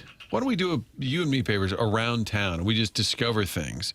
We'll go because there are scary monsters, movie stars, presidents, world leaders, sports stars. It sounds like a Hoosier Anthony Bourdain style show. You and me. Doug, the players are on the chorus at Bellerive Country Club, where we all have been members for years. And Sahith Theegala rolled in a birdie, and he is 71 holes away from claiming the BMW Championship. Okay. Justin Thomas is tied for second at even par, but of note on hole number 2, and that's a dogleg left downhill. Sahith Theegala, maybe playing with the pressure of the lead, yanked it into the water. And I got to tell you, I'm a little surprised by that. And also of note is when we had the media day out there, Reed Lowe, you might know him as a former member of the St. Louis Blues. I know him as the greatest auctioneer ever, next to Rich Gould, drove the green on number 2. Oh, he did. Which still... Yeah, that's no joke. I mean, the hell. Yeah. When we were sitting there with Cam, and you and Cam went to the gift shop, right? Yep. The Bellerive gift shop, just like the Wax Museum gift shop. We had a great time. And I go, I can't get over the fact that he... And Cam goes, Timmy, he's a big dude. And I go, I understand, but that doesn't mean that you're driving... Big dude. The green. So how far would that have been? I mean, you took driver Tim on that hole, right? And I hit it through the fairway, but I couldn't hit it. I couldn't. You give me 1,000 golf balls. Well, I'm you not probably getting had- close to it. Look at Sahith Theegala in the water. What the hell? You probably had a $110 in, maybe less. I hit a gap wedge. I remember Yeah. that because I was on the phone. So it probably hit it 345 yards, 350 to get on the green. from where we were, maybe a little less. Just right over the water as the crow flies. Yeah. Yeah. Well, Reed Lowe and Sahith Theegala. I'm taking Reed Lowe at match play. Let the record be shown. Maybe they need to make a wax figurine of Reed Lowe. Number 34. Uh-huh. Got to have a big old cowboy hat on that wax figure. That's his thing. Moose jaw? When doing the auctioneering. I am so glad that the weather is good for this weekend. That's from Lisa. How about that thought? Yeah, I am too. Thought Good she for might come us. at Marmol for the bullpen management last night, but she's in a good headspace. She knows we're getting ready to watch the Cardinals and the Dodgers in a best-of-3, Doug. See if the guy went to Pepperdine. A pretty nice place to play golf in college, I'd say. I would think. Can I bet the over-under on the time of the game today? Cards-Reds. Oh, boy, I like that idea. Is it? You sense this is going to be brisk is the word you use. It's going to be brisk. Over under 2 hours and 8 minutes. Oh, okay. 220 is too big of an over-under. Probably could take the under all day. Yeah, I don't know. All right, I'm going to go 219 is my call. Okay. Then you're thinking on the under. Let me tell you something. game. That's a nice number. It's a really quick game, though. So that's 2 o'clock St. Louis time. They're done. That number is still at 8.5, the total. McGreevy and Singer. Yeah, like the Cub Cardinal game, that Apple TV game, that Friday game, went through the first 5 innings in about 52 minutes. The one this past Friday with the Libertor start? Yeah, I think they retired like 28 in a row to start the game. Boy, that ballpark, I'm telling you. Dial in on the forecast in Chicago, and it might be a way to get to retirement in your 20s. It's an amazing thing. The goofball thing they got going in Sacramento also has that. Really? Yeah. That's a Coors Field West situation you got there. But, yeah, it's an amazing deal. But to Libertor's credit last night, I know the 6th inning sucked and it blew it up, but you're pitching in that place, and he was dealing, striking guys out. God, it's such a bad beat. Just one misplaced pitch. Yep.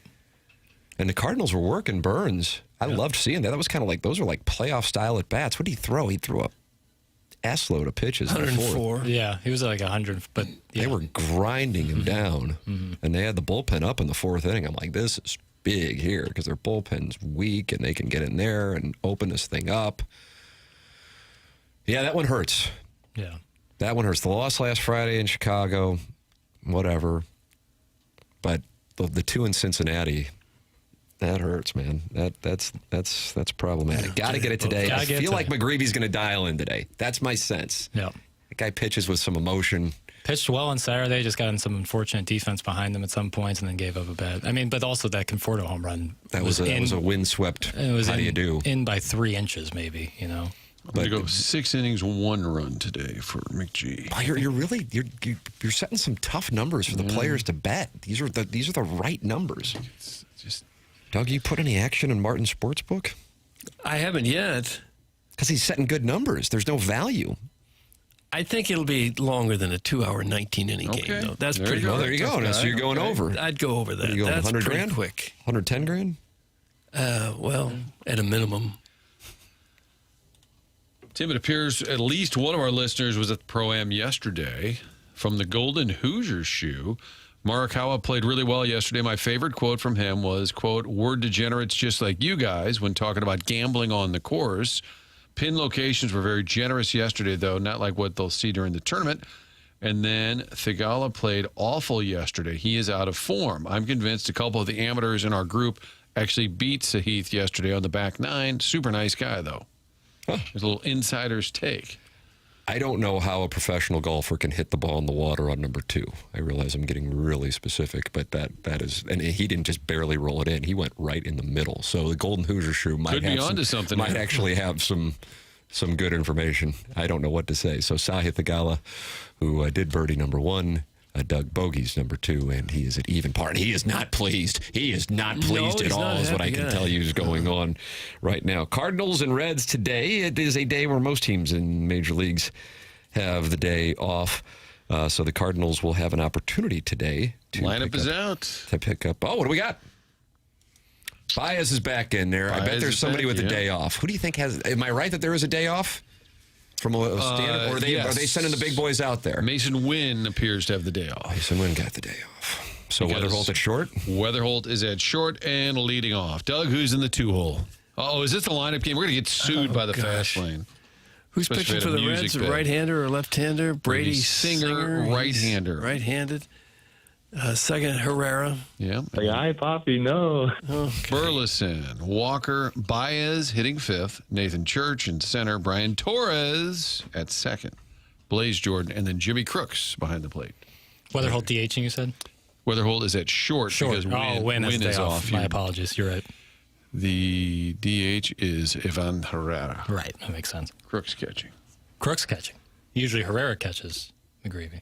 No, they've been switching that up as of late. Has Torres played second yet this year? I believe he has. Don't remember seeing him there. Diamondbacks are off today. Padres are off today. Newt had a home run. Was it last night? 2 nights ago? I'm crowdsourcing. And who cares?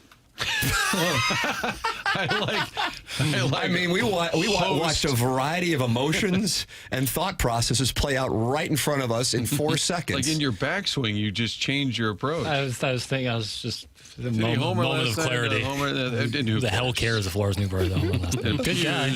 Like him, at Fenway last night, it appears our guy Lars did homer. Okay. Good on Lars. Good on Lars. Now you're back to, okay, let's go. Well, I'm happy. But the fact that I would take more than 3 seconds, if I knew it, great. If not, it wasn't worth workshopping. Yeah, throw it in the garbage, brother. Talk about my wife! That's from Shrimply Pibbles. Discipline me, Doug. He just sent in a picture. He has a pompadour going of him kissing his wife. Doug? Well, it appears to be a woman, but with AI, you can do anything these days. So it's probably a man, and he said, AI, make this look like an attractive girl. That's probably what we're looking at. That was a play where the defense is just swarming in on the backfield. Tim throws an end around, and Doug somehow gets 5 yards out of it. It's an amazing thing. Yeah, 2nd and 5. Yep. Yep, we picked up 5. That's really impressive. I run play action here, throw him off. Yeah. Shrimply Pibbles is sending in pictures of his wife. 314-399-9646. Guys, my wife won't touch me anymore. Help. That's from Jackson Soy Boy. Doug? Well, new haircut. Do something about the roseola. Maybe that would help. Jackson Soy Boy. What are we supposed to do? Hang out. But he wants help. He wants help from us. Jackson, how can you help his bedroom activities? Haircut.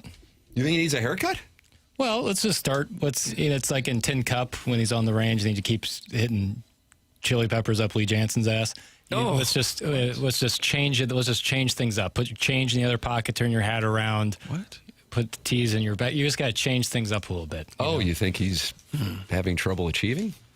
Well, I don't know. I don't know what the issue is, but clearly there is an issue. It might be communication, the bedrock of any relationship. But if it's not, let's just start a haircut, maybe a new outfit. You think women care what a man's haircut looks like? Yes. What kind of question is that? I don't think they care a lot. Yeah, I can firsthand say yes, it's a problem.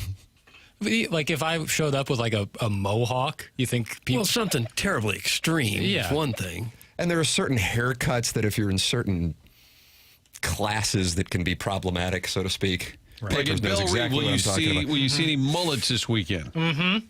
Muller. But those would be the... Did somebody else just go into the water? Maybe I need to shut the F up. The bastard Sepp Straka went in? Yeah.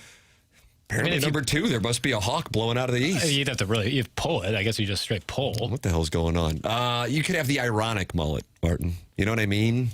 Because that's the thing. And like when I went down to Columbia for a bunch of Missouri games last year, I felt like half the male student body was wearing the Bo Prabula haircut. I'm telling you, the mullet is in vogue. Okay. But like it's not a mullet like you think where it's like the short bangs up top and then the long kind of greased hair. It looks more like a mohawk than anything. Now, what about the Mark Davis haircut? Would that attract women? No, see, exactly. But he's worth $3 billion. Okay. That helps. For every other guy with that haircut who doesn't have $3.2 billion, it's probably tough sledding. That might be the worst haircut in America as I look at it. Would you consider the Friar haircut, the Friar Tuck haircut, does that count? Because that's about as bad as it gets. Just the You're talking about just bald? Well, no, but the ring of hair. But nobody really gets that, do right. they? Well, no one gets the Mark Davis cut either. Mark Davis Artie Bucco had it. He was bald. Artie Bucco. Yeah, but did he even have any? I guess he had some back hair. Oh, yeah. Yeah. Like the Larry David look, the horseshoe. Artie Bucco. Yeah. The Raiders when I front see office Artie Bucco, people, I have to say completely bald. I guarantee when he leaves there, I'm like, all right, thanks, Mark. And they're like, Jesus, somebody, you tell him. No, Well, even P.F. Chang's. I don't understand the infatuation with hair when we could all be bald like Tim. That's from MD 2020. Yeah, it is a choice. No, you're right, Tim. He does have the Artie Bucco cut. Bad cut. Tough beat. Yeah. He should have just shaved it. Yeah. He had a lot of problems. Speaking of a guy whose wife wouldn't touch him. You don't think Charmaine touched Artie Bucco? Catherine Narducci. Who was Robert De Niro's wife in Bronx Tale. What else has she been in? I imagine Goodfellas, everybody in Spring. Oh! No, everyone in they share like 27 actors. Text my wife to find out if that was offensive, because I think it was. Get to the bottom of that. Law and Order, SVU, NYPD Blue. She was in The Irishman. That's right. She plays Joe Pesci's wife in The Irishman. You know that, Doug? No, I didn't. Smoking, and they have to stop the car because Joe Pesci wouldn't allow smoking in the car. So they stopped like every 45 minutes. I don't blame him. Sharon in Clayton says, no amount of money can help Mark Davis. No way, never, ever, ever, ever. Sharon in Clayton's out. Okay. She also wants us to know that we do not have her house for 4 nights. We have it for 3 this weekend. Okay. That's $10,000 a night. But when we chop that up, it's $2,500 a piece. That's not bad. Nothing. Check out at 10 a.m. on Sunday. It's kind of tough. And this is just so we can walk to the Ritz and be a part of the scene. Right. That's right. All right. Trust me, we're going to get return on investment. Yeah, I don't see how we wouldn't. And the currency is ass. Oh. Is Tim crying? I have fantastic hair, but too bad it's attached to 57 and 210 and 55 years old. But I can't staple $100 bills to my head if I need to. That's from Steve in Des Moines. But he can't or can? I don't know. I don't know what it means. 5'7", 210. Okay, got it. 5'7". So he's 5'7", 210. That's a rough start. 55 years old. That's okay. But a great head of hair. But if needed, he can staple $100 bills to his head. Now, what does that mean, that last part? I'm insinuating that he has money. Money Cash to burn. money. Yeah. Okay. Money to burn. If needed. If needed. But he is famously married for a long time. And counseled. Famously. Yeah. He always talks about his One wife. of his talking points. Right, often. That his wife won't stop talking? No. Thought that's part of it. That's part of it, yeah. I met Mrs. Chairman. She was a delight. She's from around where my dad and family's from. About to do that live show from the balcony there at One Cardinal Way. And I think Chairman might have said, honey, you going to watch? She said, I'm going to bed. Didn't care. Which was the move. We got Chairman Kurt. What do we have? We have some tickets to give away? We do for today's round at the BMW. How about that, Doug? Huh. Wow. What do we got? A couple tickets to give away to today's round at the BMW. I didn't know if there was like a giveaway that we were doing on the air. That's why I think was this asking. kind of popped up last second. Somebody in promotions was talking to me about it, and she didn't say how to do it. She just said give her the info as quick as we can. Got it. I apologize. Doug, well, it'd be a great opportunity to do a trivia contest, wouldn't it? Sure would. Yeah. If only we had a question. Yeah. Want to do a Cardinal question again? Do a Cardinal question. And then people are going to call in as fast as they can. We have to clear the lines then. Clear the lines! Get them off of there! Pick up the phone, hang it up, and clear the lines! Okay, that's taken care of. Call in a while, have we? We haven't done a trivia contest in a long time. I'm down. All right. Anybody got a question? Is it that or the best email? I think let's do trivia. And the problem is that goes to the very end of the show. I would prefer doing trivia. All right, we're going to do a trivia contest. Right. Get ready, 314-974-0101. Can you go? Make sure you're available to go. Don't win the tickets. Yeah, Let me tell you something. That's going to piss me off. Uh-oh, their papers goes in a bad place. God. If you win them, please be available to Only go. call if you want to go. 314-974-0101. I mean, this afternoon, you got Scheffler teeing off at like 1:15.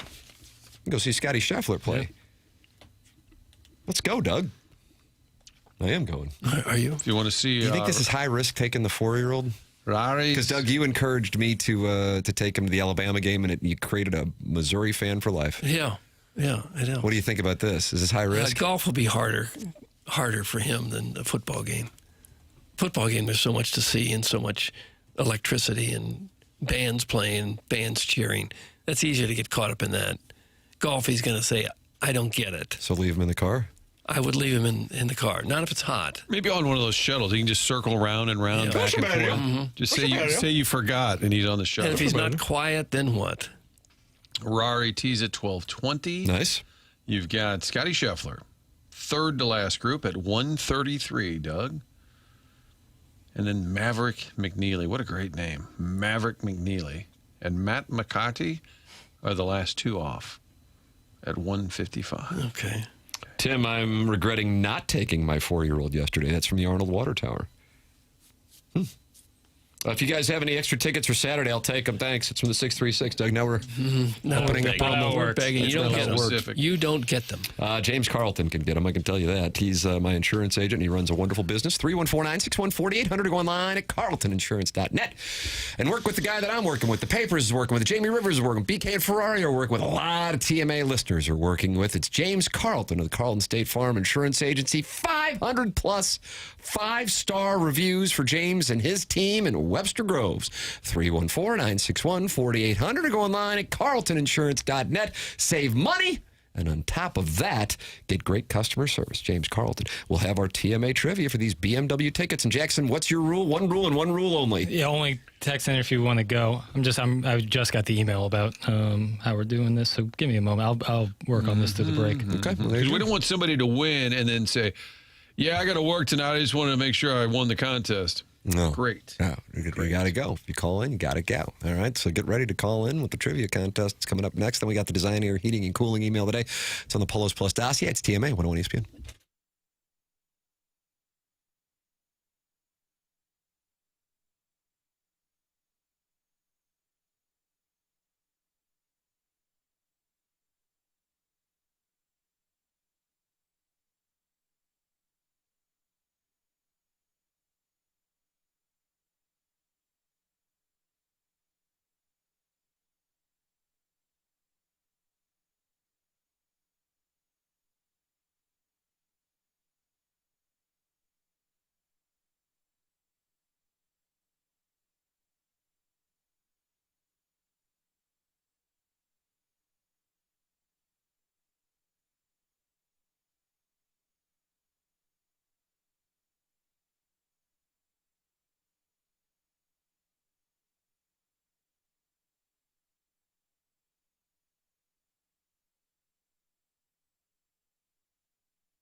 All right, Doug, you ready for a little call-in trivia? A little old school radio. Yes, of course.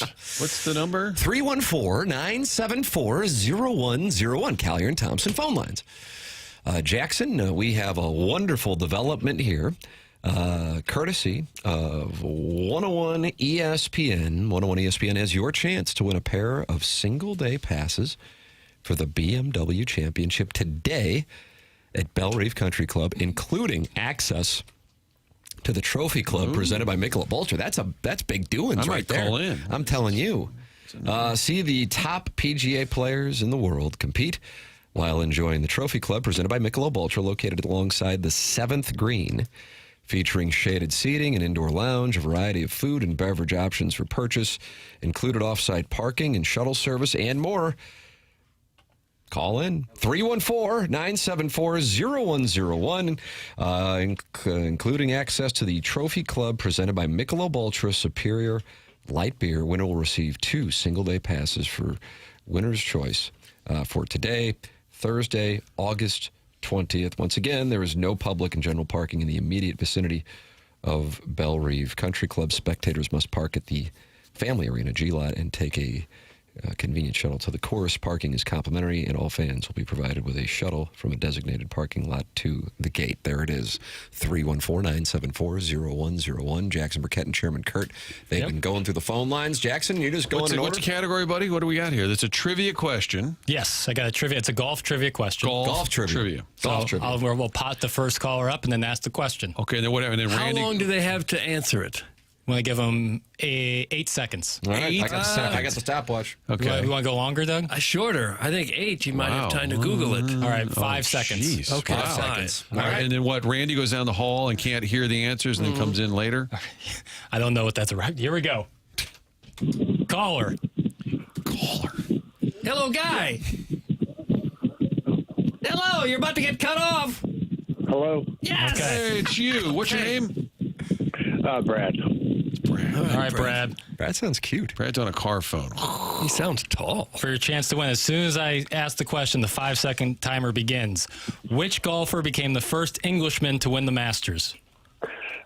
Rory McIlroy? No, sir. Oh, sorry, Brad. Well, I agree with the take when you talk about Northern Ireland. All right. Okay. Next caller. Okay. Hello, caller. Hello, caller. Hello, guy. If you hear a... Hello. Hello? Hello. Yes. Why does it take 3 times before everyone says hello? Yes. Took it up with the senator, too. Wow, what's your name, fella? Hello. Hello? Yes, we're talking to you. Is this the Shrewsbury Seminary? Can you hear us? Mike. Hello, Mike. You ready? Yes. Which golfer became the first Englishman to win the Masters? 5 seconds. He dropped. Cutting. But now, Get out of here. I got it now. Papers, not to throw a wrench into the plans, but I think by now people have probably looked it up. So You got to change the question. No. I hate Wonderful. I hate to Change the hate to question. say it to you. Okay, Jackson's I got gonna one. change the I got it. question. You know what I'm yes, saying? I have it. Yeah, I know exactly right. what you're saying. All right. Hello, caller. Hello. Hello? Yes, hello. Are you ready? Francesca's going, this is my Yes. bit. All right. What's your name, sir? Hunter? Hunter. Ooh, the Hunter. Okay. Hunter. You once I ask this Fred golf Dreyer. Hunter, once I ask this golf question, you have 5 seconds to answer. Do you understand? I understand. Love it. Okay. When did golf return to the Olympic Games after a 112-year absence? 20... 26? No. 25. No. Sorry. Oh. Get off this station. God bless America. I have some questions. Okay. Okay. All right. Chairman's We're ready. going to do this one more time This is with this going caller. really well. Hello, caller. Hello. Yes. No, he was ready. All right. When did golf return to the Olympic Games after a 112-year absence? 2022. No. Oh, get off this station. Now we're going to have to change the Gonna have to question change the again. question. You have a question, Plowboy's Kurt? Dwelling says this is so on brand. Okay. will this make it to the skeleton papers? All right. Hello, caller. Hello. Hey, you are good. this guy's ready. What's your name, fella? Dan. Dan, are hello, you Dan. able to go today if you happen to win? Yes. Yes, sir. Yes, sir. All right, This guy wants it, Martin. Kurt, ask the question. You'll have 5 seconds once the question's asked. I've won multiple majors. I won majors in 3 different decades. I never won the Masters. I won both the U.S. Open and the Open Championship, and one of my victories came after 40. Who am I? DJ Singh. No. Get off this station. All right, let's go. That's a long question. All right, one more time with this question. Hello, caller. Yes. Okay, once Kurt asks you this question, you have 5 seconds to answer. A multiple major championship winner that has won in 3 different decades but never won the Masters. They've won both the U.S. Open and the Open Championship, and one of them came after 40. Who is it? Sir Nick Faldo. No. Oh, shoot. The good. Some real anger there. This Cardinal wore number 5 and ended his career with 703 home runs. Oh, my God. Why don't we just give you the tickets? Doug, it's becoming like Celebrity Jeopardy. Well, they're not easy questions. Chairman Kurt, was that answer? Was it Ernie Els? Was it Hale Irwin? Who was your... Ernie Els. Ernie Els. Yeah, that was... People are texting in the answer now. Yeah, and not happy, by the way, Martin. What an S show this is. All right, we're going to move on to the next call. That wasn't me, by the way. That was a I'm texter. surprised they've been all guys so far. Well, that's the only people that listen. It's just the phone lines are red hot. Yeah, I'm sweating bullets. You're okay. Take a breath. Do we have Take a another breath. question ready? Yes. Can I? Yeah, go. Okay, I'm going to do the Caller, next. hello. All right. Hello, Hello, caller. Hello. Hello, yes. What's your name, fella? I'm Sid. Sid. I like okay. that. Sid, are you What's able up, to guys? go today? I'd love to take my wife and 1-year-old for sure. Okay. Well, I think there's... Well, the one's probably free. Yeah, there you go. Sure. If not, you tell them you're with TMA. All right. Here we go. Once I ask the question, you have 5 seconds. Hi, brother. Which astronaut famously played golf on the moon in 1971? That's Buzz Armstrong. No. Buzz Armstrong. Who wants that text I in think by he deserves the tickets for that. He gets them for I that. think you should give them to him. I think Doug Armstrong's brother Buzz also belongs to Bill Reed. Okay. Hello, caller.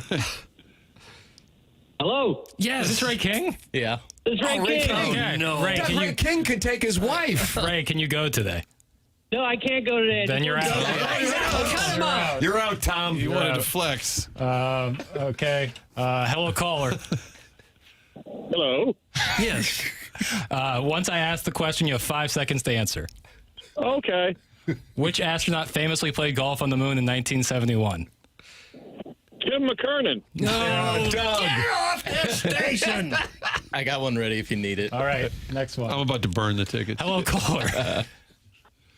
Hello. Yes. Can you go today? Do you go to the BMW Championship if you win today? Absolutely. Oh, wonderful. He's We ready. got a lot of people with free time. Once Kurt asks the better or question, worse. you have 5 seconds to answer. Kurt.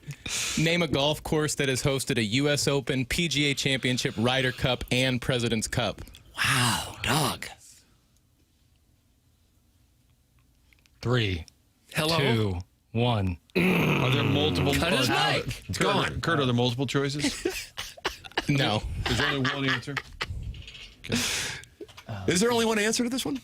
Yeah. Okay. Interesting. Okay. All Tell right. me intrigued. Hello, caller. 3. Hello. Turn your radio down. Turn the radio off. Doug is so Hello, pissed. are you still there, caller? Yes. All right. Could be Larry Nichol. You never know. Okay. Oh, what's your name, fella? Chris. Chris. Are you able to go today? I sure am. Okay. Once Kurt asks the question, you have 5 seconds to answer. Kurt. Name a golf course that has hosted a U.S. Open, PGA Championship, Ryder Cup, and President's Cup. Torrey Pines. No. No, I'm sorry. Bad guess, Gosh, though. no. So sorry. Now get out of here. What color is the Cardinals road hat? All right. We'll do that question one more time. Hello, caller. Hello. Hello. Hello, call- Yes. Yeah. Doug's so angry. Are you there? Are you able to I'm go? here. Okay. What's your name? Call me Bone. Call me Bone. Cut that off. You can go today, Bone. I can. All right, Kurt, ask the question. All right, Bone. Name a golf course that has hosted a U.S. Open, PGA Championship, Ryder Cup, and President's Cup. Torrey Pines. That was Can I just take the tickets? Cut his mic. Lord. This might end papers. Oh my God! This might end the we're doing papers. the question. We're doing that question one more time. These are hard questions. During the break, Papers came up with the one question. I thought it was a good one. Which was a very good question. But then quickly I realized this is not going to work because they're just going to look it up. Although at this point, I'm okay with that. Should we go back to the first question? No, we're going to go Kurt's question one more time. Hello, caller. Hello, caller. Me? Yes. Yes. Hey, it's Alan Dadeville. Hey, Alan Dadeville. Alan Dadeville. Go He loves the Dogs. Georgia Previous Bulldogs. winner. Can you go today, Al? I can go this afternoon, yeah. All right, wonderful. Wonderful. Kurt's going to ask a question. You have 5 seconds. Kurt? Name a golf course that has hosted a U.S. Open, PGA Championship, Ryder Cup, and President's Cup. It would be Oakland Hills and Doug Suck My Butt. Put him down. I can't verify the butt part, but he is correct. All right. Yes, Doug. Alan and he got Dadeville. suspended. Al, And you're going to go with him with Al, that stay offer. on hold. Kurt will get your information. Kurt's got my information. Go Dogs. There it was is. that last Kirby part? Smart. It was a proposition. You can say yes or no. Well, he got himself suspended a And he period got of tickets. 2 days' time, and the letter is going in his file. Oh, man. That won't Are you kill okay? That was Ah. exhausting. 2 days. All right, everyone can stop calling. Clear the What's wrong lines. with the people that call in? They want to give takes. Yeah, Let's Maybe they just have takes. let's let Brad back on, see Brad's how he back on. feels about losing. Hello, Brad. You lost. I might know Brad. Yeah. It is. No, Chairman, you do know me, actually. We've met many times at events. Wow, Doug. Not the Brad I thought, but hi again. Oh, this is your secret, Brad. I keep Brad's on retainer. Let's see how it is. Yeah, this is hot. Brad, this baseball team plays in St. Louis, Missouri at Busch Stadium. Name that team. This is purely for sport. It's St. Louis Cardinals. There you go. Excellent. You All win right. Butkus. Yeah, Butkus. Thank you, Brad. That was Thanks, the Brad. dog. That's Rocky's Chairman dog, Kurt's Butkus. secret Brad. Man, Very naughty. that took a lot out of me. We all That'll need go a on the secret skeleton Brad. immediately, baby. How about them dogs? Leave it to a Georgia fan to win. That's from Clement. He loves the Georgia Bulldogs. Okay. I do have his information. Maybe the next Barrett convention, they're going to play this and say, here's how you don't run a contest. Let's take a listen. These fellows are normally pretty sharp. This one got away from them. You can email in with your thoughts, maybe constructive criticism on the segment. The morning after at InsideSTL.com. We've got that Design Air Heating and Cooling email today coming your way here on the Polos Plus dossier. And if you are in an office, and it sounds like many people, Martin, listening are not, and had some availability this afternoon. But if you are in an office and you're sitting there going, you know what, we could upgrade our break room, I'd like to recommend Cardinal Vending. That's Daddy Padres family's business. Family owned and operated with 3 generations working in the business, proudly serving the St. Louis area since 1987. Today's workplace break room is more than chips and candy. Cardinal Vending offers fresh salads, wraps, sandwiches, fresh fruit, protein snacks, healthier options, plus all your favorite beverages and snacks. They are local, they are responsive, and they are committed to outstanding customer service. If you're a business owner, office manager, or facility manager, reach out to Cardinal Vending for a free consultation and see how they can transform your workplace break room. They are online at cardinalvending.net. That's cardinalvending.net. Or call them at 636-343-8866, Cardinal Vending at cardinalvending.net. Design Air Heating and Cooling email today coming your way next. This is TMA 101 ESPN.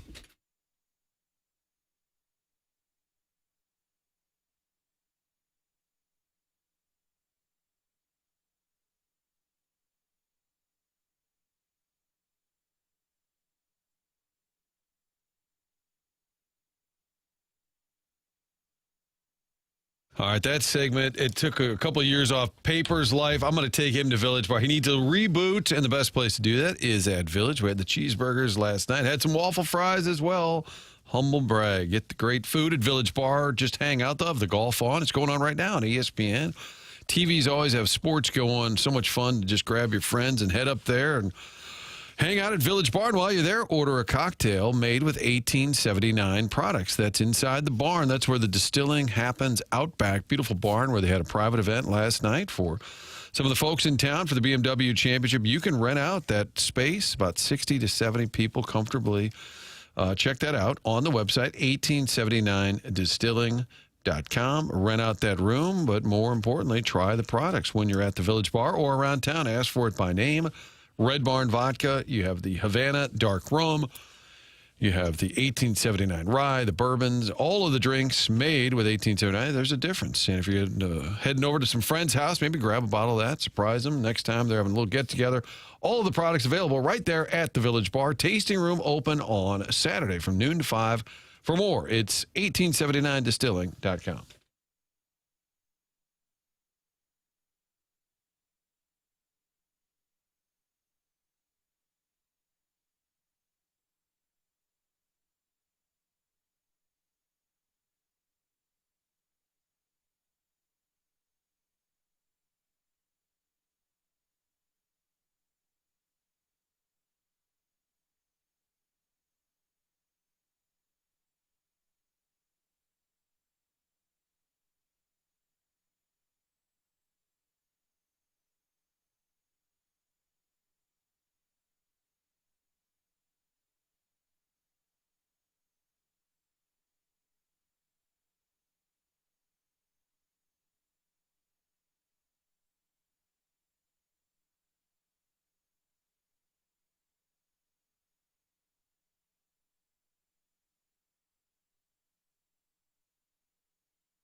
It's TMA 101 ESPN.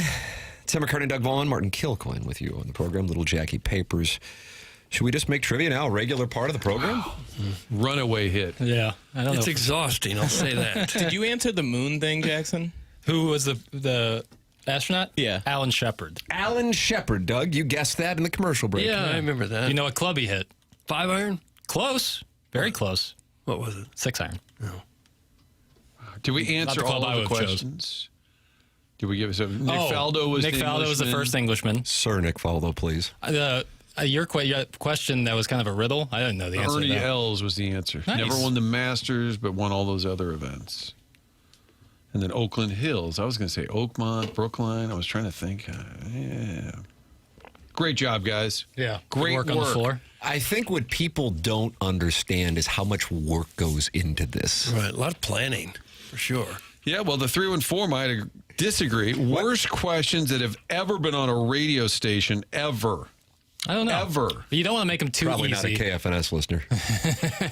You don't want to make them too easy, but you don't want to make it so hard that you do a segment for too long. But, you know. Yeah, I think we hit the sweet spot. I think we found it. Name 2 of Milo's biggest hits. Well, when I asked an astronaut, a guy just combines the first 2 guys who touched the moon. Buzz Armstrong. I did like that guy. Alfred Einstein would like that I like word. that guy, though. Buzz Armstrong. It's good. Yeah, a trivia segment it can yield some good results sometimes. It dawned on us halfway through it that we have to change the question. I know. Papers were so proud he came up with the one that good felt like one. it was a real solid. And I'm like, oh God! You know, as soon as the first person swings and misses, the next 1 or 2 is Rhett looking it up. 100%, in the internet age especially. Chairman Kurt, are you in the process of filtering? Because I know we're probably a little behind with the trivia. Understood. I went in there and I'm like, I see we have a billion emails, but Doug, they're not in the filtered file. And that's where we get into a dangerous spot. And all of a sudden, a dirty word could be uttered. Don't want that. And the station could lose its FCC license if it didn't in the previous segment. So we're going to keep the license. We're going to do some filtering. Then we'll come back with the Design Air Heating and Cooling email of the day. In the meantime, I'll tell people about that Tommy Sabulka and Brian Grigg at VIP Auto Accessories online at VIPAutoAccessories.com. Sponsor of the Drops of the Week. Papers will be putting that together today for tomorrow at 8:45. VIP Auto Accessories.com. VIP Auto Accessories expanding their fleet maintenance department. VIP offers full service fleet maintenance and repair. Anything from a simple oil change to full engine repair and anything in between. They employ ASE certified mechanics and can provide pickup and delivery of your units to limit downtime. That's right. They pick up and deliver units to limit your downtime. It's VIP Auto Accessories. 4 departments all under one roof. Commercial upfits, graphic solutions, hail repair, and touch-up aftermarket. It's VIPAutoAccessories.com. For all your commercial vehicle upfit needs, ask for Tommy Cebulka. And for all your aftermarket vehicle accessories needs, ask for Brian Gregg and tell him that TMA sent you. VIPAutoAccessories.com. Design, air, heating, and cooling. Email the day. Next.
This is Jackson with a Sports Center update brought to you by Universal Windows Direct. The Cardinals and Reds are going to play some baseball this morning, 11:40 a.m. First pitch. Michael McGreevy is going to do some pitching. This will be the last time the Reds and Cardinals play baseball against each other this season. That was another Sports Center update brought to you by Universal Windows Direct. You'll be saying, I love my windows.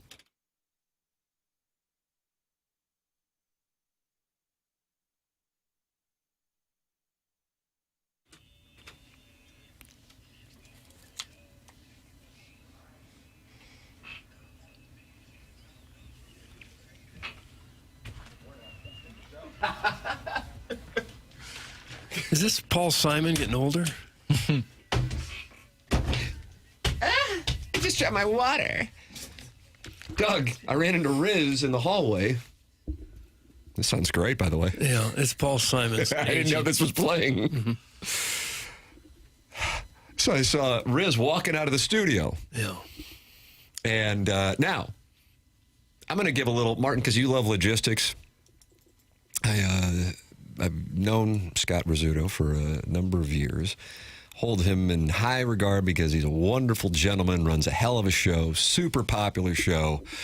Just a big fan of that guy in general. And I ran into him right as we crossed paths. I was walking back with my little protein shake to try and keep my body nice and tight for you. Oh, gosh. And he goes, he's exasperated as he walks out of the 105.7 The Point studio. And he goes, dude. And I go, uh-oh, rough show today? And he goes, no. He goes, I got to host a fast lane today. Oh, that's right. Oh, we had Brad on yesterday. And I go, oh. That's a full, forgot about that. 7-hour day. Woo! 8-hour day. 8-hour day. For Kerry Davis, Jamie Rivers, Anthony Stalter, and your boy, Marshy Marsh and the Playful Posse. Marshy Marsh will be right here on this board. Oh, he doesn't get the day off? Oh. Thoughts? Ooh. You producers deserve better. Should we make a stand? Yeah. Like a walkout? They could always. If you walked out, you have leverage. I know. Well, I would need Kurt with me. Chairman Kurt needs to walk out. Yeah. Fight the no power. Scabs. Yes. No scabs. Tell Riz if they need about 10 minutes, they can always hit the old rewind button and say, earlier today, the boys on TMA gave some tips. That's actually a good idea. And it was radio gold. Riz, Marshy was talking to me about it yesterday. He goes, no, Riz is coming well prepared. As you know, he is a...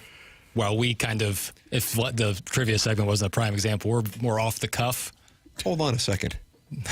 I got here yesterday. Script right here in front of me. I got here yesterday at 6:40. I did see that, and I thought, oh, hell is frozen over. How dare you? And that was because the day Courtney asked me to be on the show. I was wondering what it was. That was yesterday. Like the clock's broken at Carport Village. So that's because I heard Riz say to Courtney in the hallway, he's like, you got Tim McKernan? And I didn't know what they were referring to. Yep. Well, and I was surprised because I got here exclusive debt. 6:58 yesterday, which is rare. I was like behind schedule, and the whole day I couldn't figure out like how did I end up so late. And I figured out in the kitchen I always have the clocks 10 minutes fast. Mm-hmm. I guess the other day I was at work and the power went out for and they reset the clocks with the whole family. Oh. So I always have them 10 minutes behind. That's kind of my thing. The family hates it. So I'm at work. They reset them with the proper time. Mm-hmm. I'm staring at the clock going, oh, I'm good. And then I got in the car. It was like a time machine. I said, what happened? Ooh, that's a bad feeling. Yes. So the family said, can we just go back to living like normal people? And just look at your phone if you went to real time. I know. But I always do that to kind of get them out the door. Okay. Backfired. Coworkers are bullying me for listening to the best sports talk radio show to ever exist on FM radio. Guys, I hate to tell you, they are not lemmings. That's from the Green Arnold Water Tower. Why don't we talk it over with some of the coworkers from the Green Arnold Water Tower? You think this is? Where do you think this is coming from, Doug? What position of hate? Yeah, but like they've listened to the show and they say, "Well, there's something I hate." They are not lemmings, indicating they are not enjoying. Well, let's just say today is not a great example of our handiwork. Yeah, I think this whole week's been rock solid. Yeah, we've got great takes. Yeah. Do you like our takes? This is when we shine. Call in Green Arnold Water Tower's coworkers, and we will move you to the front of the line at 314-974-0101. An 8-hour day. Oh, no. That's from LOL from Cheese Deluxe. No sympathy, it sounds like. No. That's what I said to Riz. I said, so what are you going to do for the next 4 hours? He goes, I got to get ready for the show. I go, people do that? What are you doing with the other 3 hours and 55 minutes? Exactly. Does it have to be sports since they're coming on here? Have to. I think we're a prime example of, whatever. But I think they will be more sports-oriented. But when we break down sports, it stays broken down. We're bigger than the games we cover. That's right. Correct. Right. So I assume they'll be in a similar position. Yeah, I think I'm hitting a ceremonial tee shot when I get to Belle Reve today. They like doing that. In the middle of the round. Yeah, I saw they pushed back into the flyover. Is that because you're not there yet? That's correct. They're waiting. Tim's going to be flying the plane. Ladies and gentlemen, it is time for the Design Air Heating and Cooling Email of the Day. Hey, Doug, query. Do you prefer to be the big spoon or the little spoon? Thanks, I'll hang up and listen. P.S. Weebles wobble, but they don't fall down. No. That's from Adam. Adam with a poor email. Chairman, I'm in the right place, right? I want to make sure. That one I know got we had through. We had a rushed. It was one of the better ones that got through. I just bought some spoons yesterday. Yeah. Not that pricing wise, not bad. Where'd you buy them? Target. Hybrid Yola. Folks, point of order. What exactly is a PAFO? And then who ordered the PAFO Plus? It's like a waiter. It's a reasonable question because he throws out PAFO like everyone knows what it is. You just throwing out he. You're talking about Ken. Ken Strode. Yeah. He of the Strode program. Yeah, I mean, what percentage of the audience, A, knows who Iggy is, and then B, would also, if you were to parlay it, knows what a PAFO and or PAFO Plus is? Not many. Here's what we know. PAFO pays dollars to TMA, ATMA, and cocktails and conversations. Tim is working deals with PAFO. KG apparently clocks in at various PAFO satellite branches. Jackson has visited PAFO headquarters. I've visited too. Yeah. I assume Doug got his hair plugs at the PAFO Center for Follicular Restoration, and Martin refinanced his split level through PAFO Credit Union. Nice split level. Then there's Iggy, who just sort of exists within the PAFO ecosystem. Apparently his job is to watch PAFO, film himself reacting to PAFO, and then upload a reaction video to Periscope for nobody. It's basically bootlegging a movie, filming yourself watching the bootleg, and then mailing the tape to Paramount's marketing department and pretending the mailroom intern hand-delivered it to an executive. I kind of like this. Half the station is either employed by PAFO, negotiating with PAFO, visiting PAFO, or producing unauthorized PAFO spin-off works and uploading them to LimeWire. Just one small issue. Not a single person knows what PAFO stands for. Oh, good. I was just about to ask. Might want to close the loop on that before upfronts. That's from Mark over at Mark's Mulch and Bra. I'd walk a mile for a camel. You can't steal that. Mark's Mulch and Bra Emporium. Jackson Burkett on next week's PAFO. How about that? That's right. Martin, do you have the answer that you needed? Do you have any other questions? Is that everything kind of What uptight now? is PAFO? Podcast. Ponder around and find out, Martin. Oh. I honestly always thought it meant Pond Offs Anonymous, but I never knew what the FO stood for. We like to leave things kind of ambiguous over at PAFO headquarters. Pond Offs Anonymous front office? Find out. Hey, everyone. I usually listen on YouTube, and that comes with a slight delay, so I don't know if this email will get to you all in time. But I wanted to express my appreciation for you all and the great work that you do. I used to listen to the podcast, and like most podcasts, I would put it on 1.5x speed, but now I try to listen live, which is much better because on 1.5x speed, Doug sounds like a normal boy. But when he talks at his regular pace, he resembles more of a cartoon slug.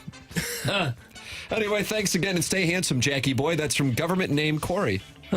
Government named Corey. I am so disappointed in Doug. When you go to the vet, you need to go in there knowing that you're going to talk him into putting the dog down, and then it gets done. Whenever you take him to the vet, he's going to tell you 6 months. Come on, be better. That's from Chairman Steve. He's in Des Moines. Chairman Steve, he's in Des Moines. Good day, radio show boys. You know what will clean you right out? A coffee and a dart in the morning. Let's just say my 48-hour window has begun. Doug, what say you? Got any Imodium lying around? I prefer suppositories. Anyway, I don't want to get all serious with you guys today. This email's supposed to be fun. Hey, you know what are pretty good? Ranch sunflower seeds. KG is into water sports, but I wonder if there are any Hot Shots waitresses that will tongue punch poly seeds down my throat? What? I don't know, something to think about. Hey, speaking of water sports, I thought that Martin was being quite the bastard man when he failed to mention Forest Hills Country Club's 20-year win streak when it comes to swimming. Why does Big TV hate Faux Hilly? I got another bone to pick on that topic. Doug, I was watching a documentary on World War I, and I saw live action of you storming the trenches at the Battle of... S-E-I-N-E. Sane? Sounds good to me. I don't know military conduct, but I'm pretty sure at Fort Lost in the Woods, they don't teach you not to scream, "Come here, you Huns, Daddy wants those buns." when charging the enemy, although I will say it seemed effective in the documentary. Jackson's hair makes me Randy. I think it's a pizza slice kind of day. Bye. That's from Jugs in D.C., campaign manager Carcetti for Baltimore. That's a Wire reference. Yeah. Jugs I think I in have brain D.C. smoothie. I think I have brain smoothie. I think that trivia segment might have cost a year or two of my life. It is like prominent winter holiday season came early this year. Ledoux pageant season. Jay Bennett Burkett referred to himself as Mr. Golf with all the pretentiousness of a kid who grew up with a silver spoon and above ground pool, destined for greatness, or at least running a Shishawali trivia contest that lasted beyond the actual event itself. You guys are magical. That's from Shooter McGavin, the vice president of no mortgage payment but 6-figure credit card debt, 3 car payments, and 2 boat payments. Shooter McGavin. In-ground pool. And finally, you guys have nothing to hang your heads about except you didn't execute very well and you completely botched that trivia segment. That's from the Unknown DJ, and that's what we have. Unknown DJ.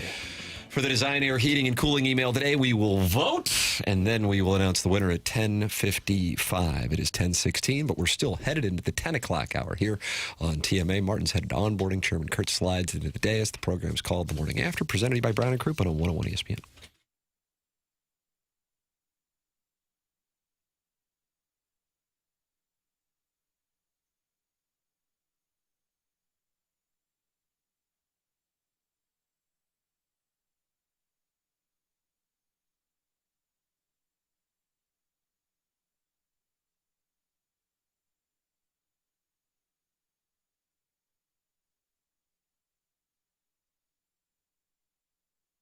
Hey, this is Tim McKernan. Can you believe we're already talking about the end of summer? Well, that's when the world can get a little busy.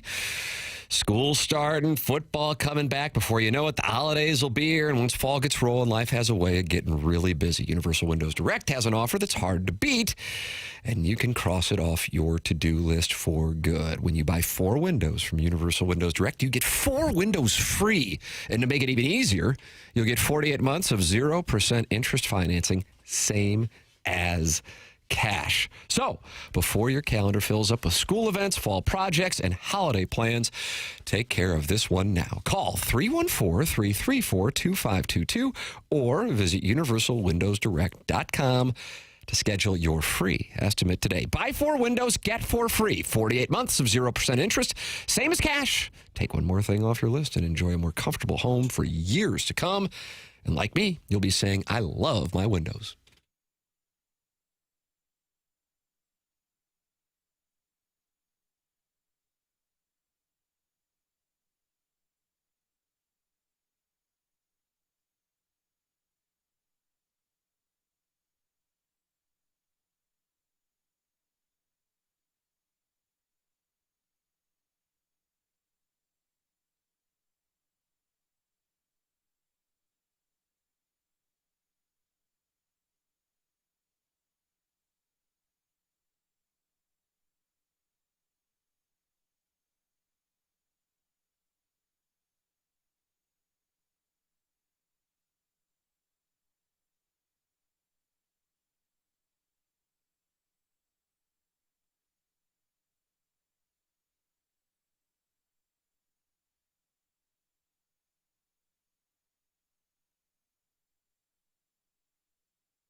Doug.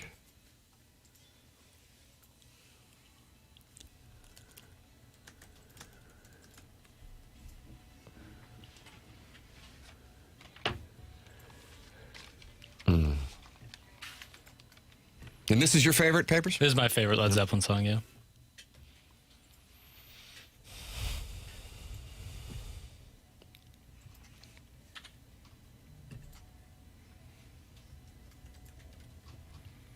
You don't see women wearing flowers in their hair these days, do you? I know, and I think that should come back. I think I'd kind of like it. I think it's cool. Kind of a thing in the 60s. Yeah. Hippie culture. But I think a lot of that style has made comebacks before. We've got University of Missouri football uniform news, brother. Did you see this, Papers? Did you see this, Papers? No, but consider me extremely intrigued. Well, I got better at teasing. The Mizzou football Twitter account has just posted they'll be honoring legacy on September 19th when Troy comes a-calling. When I think Mizzou tradition, I think of matchups against Troy. Ooh. They're bringing out the anthracite? They're going with a narrower block M.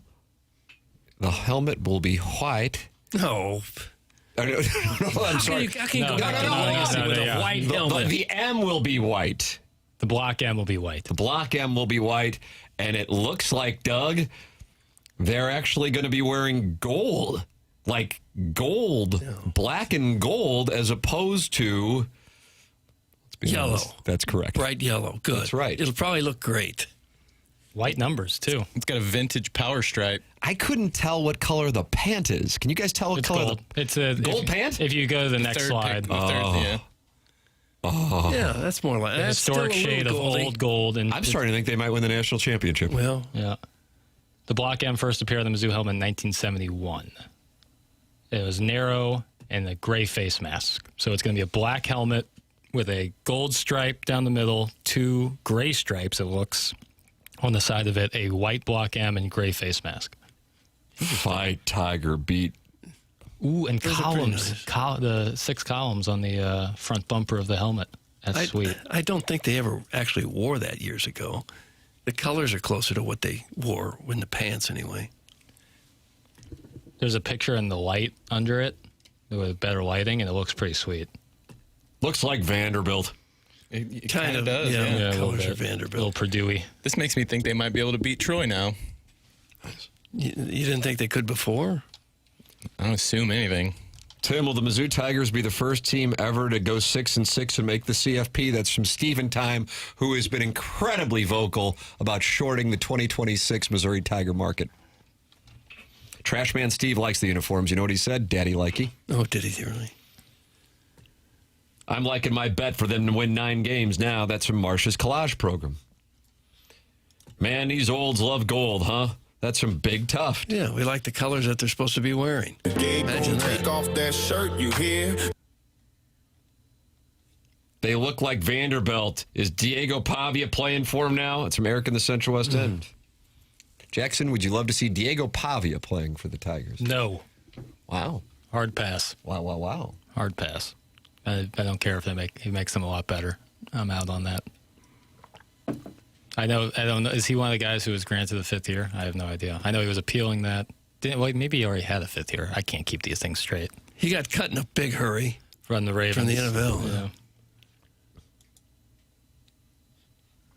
Lenora Sellers will certainly have it rough this year, interning at a golf course and taking no classes this semester. That's from Mahomes' long I saw that. I thought of Doug the moment I read that. I have to tell you, boys, I'm not familiar with the story, so enlighten me. He's interning. He has an internship this fall. I believe he already graduated. Oh, he already graduated? I thought he was a sophomore last year. I thought so too, but maybe he was a redshirt sophomore last year and then was on a quicker pace. I don't know, and I think this internship is for course credit. So, but I don't know the particulars. But I did hear him say he's working at a golf course, cutting grass, picking up balls, working on a golf course. I think for me, if I was a South Carolina fan, I'd be very excited to hear that. There's no better place to clear your mind than on the mower at 7 a.m. Oh, gosh. His quote was just facility management and stuff like that, cutting grass and picking up balls like that. Do you really need that in college, though? Should that be a college course? Doug, I got bad news for you. You can learn that on your own on a Saturday afternoon. Stephen Time might not be able to get any more action.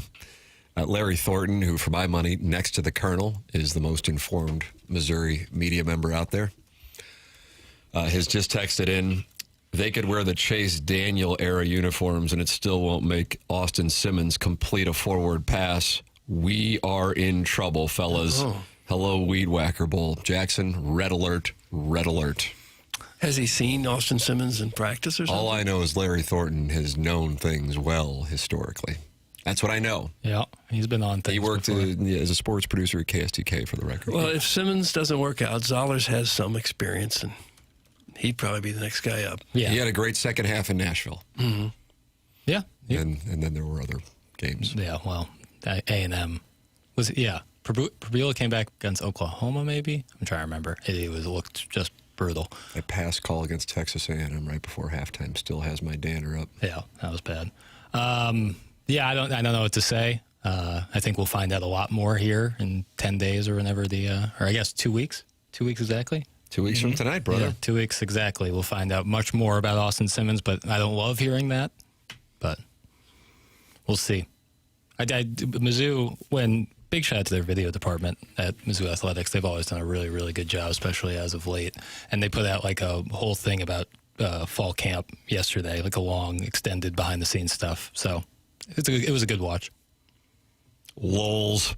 These kits scream public high school. That's from the Veiled Prophet. He does not like the uniforms, Jackson. Teach their own. I think they look pretty smooth. I mean, if for like a one-off game, I wouldn't like it if they changed to this going forward. Why not? You like yellow. I like the Mizzou uniforms. I like the current state. Do you consider them to be yellow? Yes, they are definitively yellow. What color are the doggies' uniforms? Depends on the lighting. I'm red-green colorblind partially, so maybe I'm the wrong guy to ask, but they look pretty pink.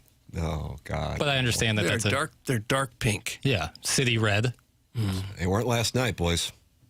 Were they wearing the gold ones? The TN Sounds like somebody didn't watch the game. That's extremely accurate, nor am I running from that fact. It was a 1-1 draw. That's very unusual in soccer. They're on an unbeaten streak. They're playing against the rival. For sure. I didn't watch. I did. What were you doing? Watching the Redbirds. Well, the game ended, and then you could... Then I did. Then what'd you do? Watch the new episode of Ted Lasso. So I was watching soccer. And you had to buy those spoons at Target. That was an afternoon. How's that Ted Lasso treating you so far? It's Rory McIlroy quoted it yesterday at his presser. I would describe it as indulgent. Like, it's fun to be back with all the characters, and I enjoy the show itself, but it seems extremely unnecessary to do a fourth season when they kind of had it just right with the first three seasons. However, I enjoy being back in Richmond. But, yes, feels a little unnecessary. So you're not enjoying it? I am enjoying it. But it's not good. No, I'm not saying that either. I can't figure this out. Like when you drink a milkshake, are you like, wow, this is great for me? No. Do you enjoy every sip? Absolutely. Sure you do. Ted Lasso Season 4 is a chocolate milkshake. Maybe unnecessary, but everyone involved is enjoying the paychecks. Absolutely. So let's Apple. keep this going. Well, then why you got a problem with Hunting Wives? Hunting Wives is a delicious milkshake. No. A few milkshakes, if you know what I mean. No. No, that's not for me. It's like gazpacho. I don't like gazpacho. Doug, what's gazpacho? Cold tomato soup. Cold soup. Yeah, cold tomato soup. I did something horrible last night, too. Ooh. We went to Dairy Queen. I get a medium cone. Then I come home, and I got an ice cream bar out of the freezer at home. Wow, you double dipped? Did ice cream? Good for you. Well, I mean, Good for you. Who does that?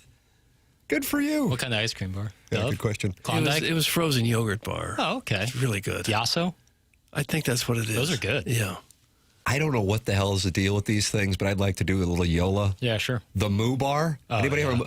Forget about it. I've had some Moo bars in my day. Doug, the texture of the soft chocolate shell.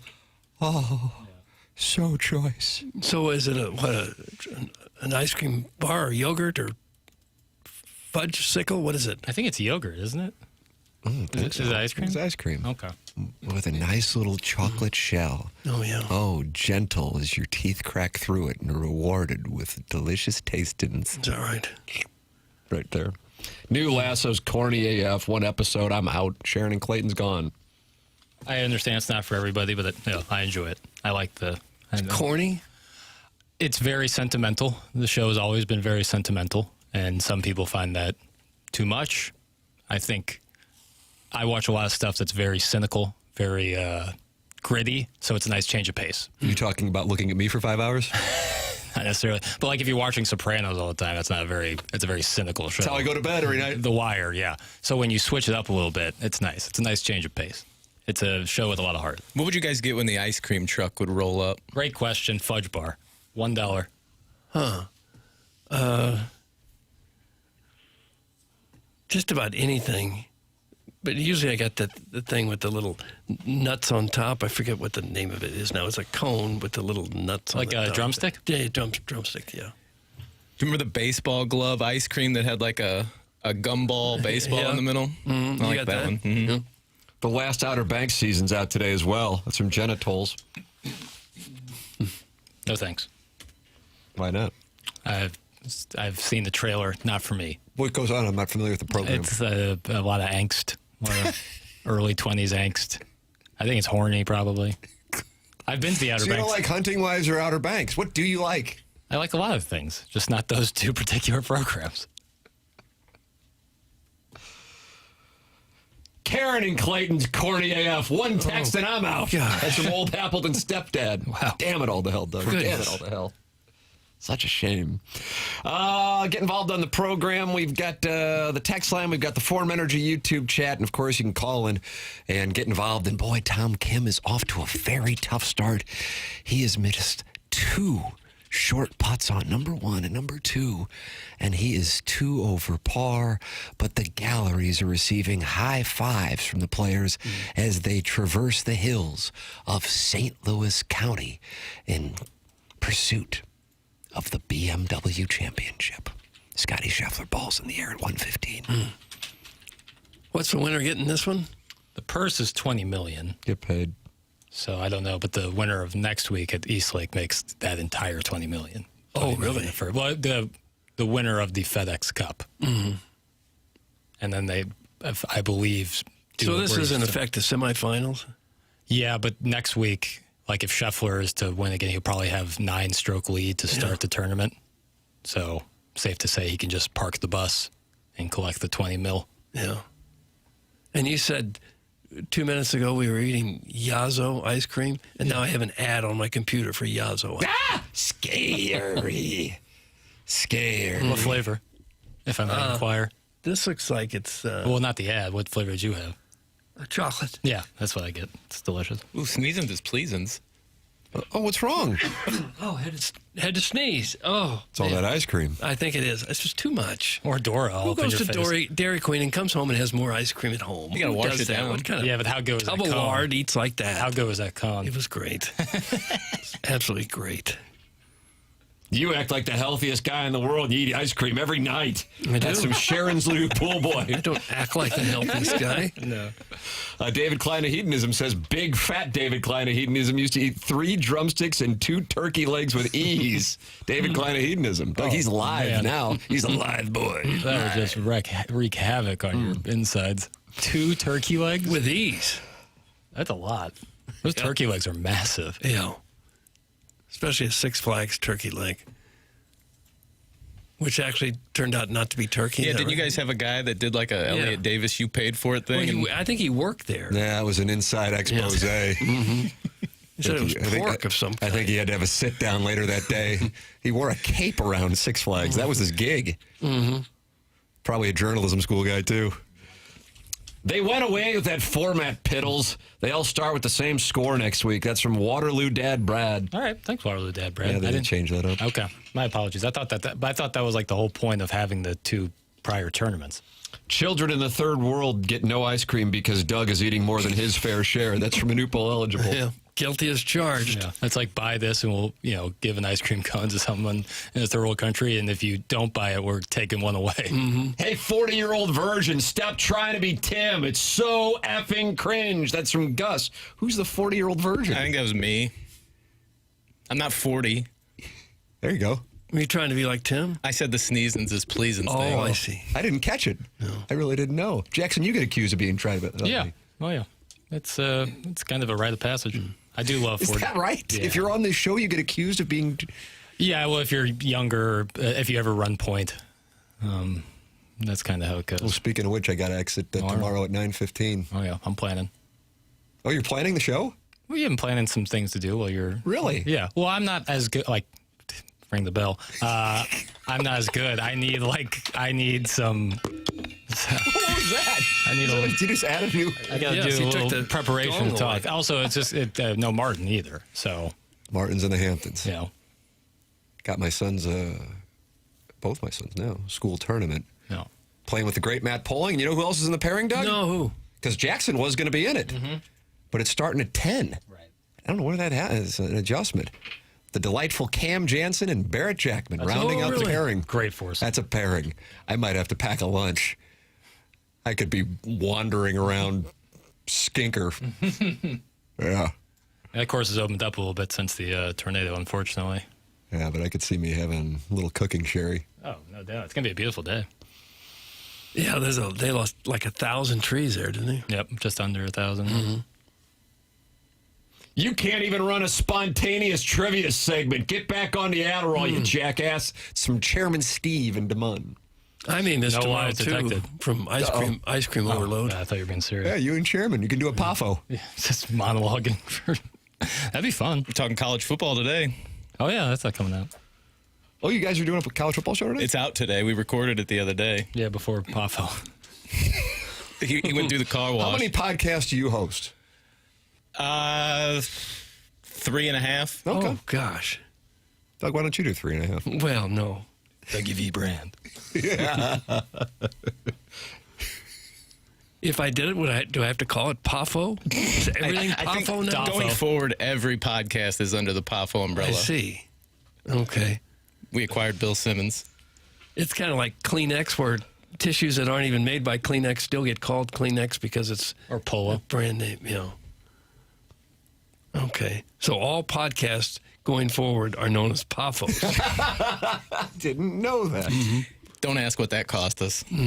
Jackson, you're a stud. Ignore them haters. How about that? That's from the 636. I appreciate it. It's very kind. I ignore, We just do our job, keep our head down, whistle while you work. Workman-like attitude. Yeah. That's right.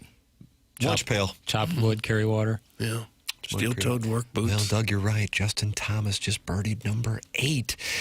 And the 2017 and 2022 PGA champion who came here to defend his title in 2018 is off to a good start at Belle Reve Country Club. Meanwhile, Ludwig Gobert just goes right on number 5, and that is going to be a difficult shot with how dense this rough is. So Gobert is going to try to right the ship after going into the water on number 2. The balls just disappear when they go in that rough. Like if you didn't have a bunch of fans around, you might not even find the balls. Do you close the club face in your takeaway with rough that deep? No, I usually kick it out of there. If I'm paying, I'm not hitting out of that stuff. I love paper swag. That's from Jackson Soy Boy. Look at that. It's very kind. The people are noticing that you're fighting, but The Empire Strikes Back. Yes. The best Star Wars movie. I am a Jackson Lemming. That's from Ray King. I appreciate it. I wasn't fishing, but I appreciate the kind words. I'm telling you, I had a number, no BS actually. Mm-hmm. When I was out at the practice round with my older son on Tuesday, people listen to the program. Do you know who they talk about? It's very kind. Fills my heart with happiness, truly. Papers. It's because of the hair as much as anything. I wonder. I wonder if you had that Friar Tuck hairline like Artie Bucco. Yeah. If people would respect you as much as they would think I was just a clown boy. Yeah. No. What did you call me, Doug? The blonde Elvis? Mm-hmm. No. Libby Angel Reese has zero swag. That's from Eric at the Central West. So you haven't won everybody over yet. Well, it's a pendulum, It's got to swing. You have a shoebox full of sand and it's tipped over one way. If you're going to get it back to even, you got to go hard the other way. It doesn't just work like going right back to square. Doug's confused, I can tell you. Shoebox full of sand. Well, imagine it. And it's tipped one way. It's all on one side. If you try just making it level, it's still going to all be on one side. So you got to tip it back the other way a little bit to get it even. How about this from Lisa? See the A gem, an Edwardsville gem. Because you are a good guy. Thank you, Lisa. A ray of sunshine in the cloudy existence of life. Wow, now it's getting deep. It is, man. This is existential. Still dealing with the sand in the shoebox. Right. Well, chew on that for a little bit. Jackson, I think it's a double legend day, maybe 3 with sweet tea to wash it down. That's from Doug's grease missile. Oh, man. A legend club right now would hit so hard. With a little potato salad. I have one in the refrigerator from a couple days ago. They stay well, too. You can just heat that bad boy up. Yep. A little potato salad on the side. Call it a day. Mm-hmm.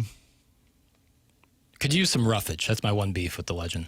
Doug, did you hear that? It could use some roughage. This guy's criticizing one of the best sandwiches in St. Louis. It's my favorite sandwich. From Ladue is looking down on us in 63109. It's my favorite sandwich. I've ordered so many of them, but it's just meat, cheese, and sauce, and that can really hurt your GI.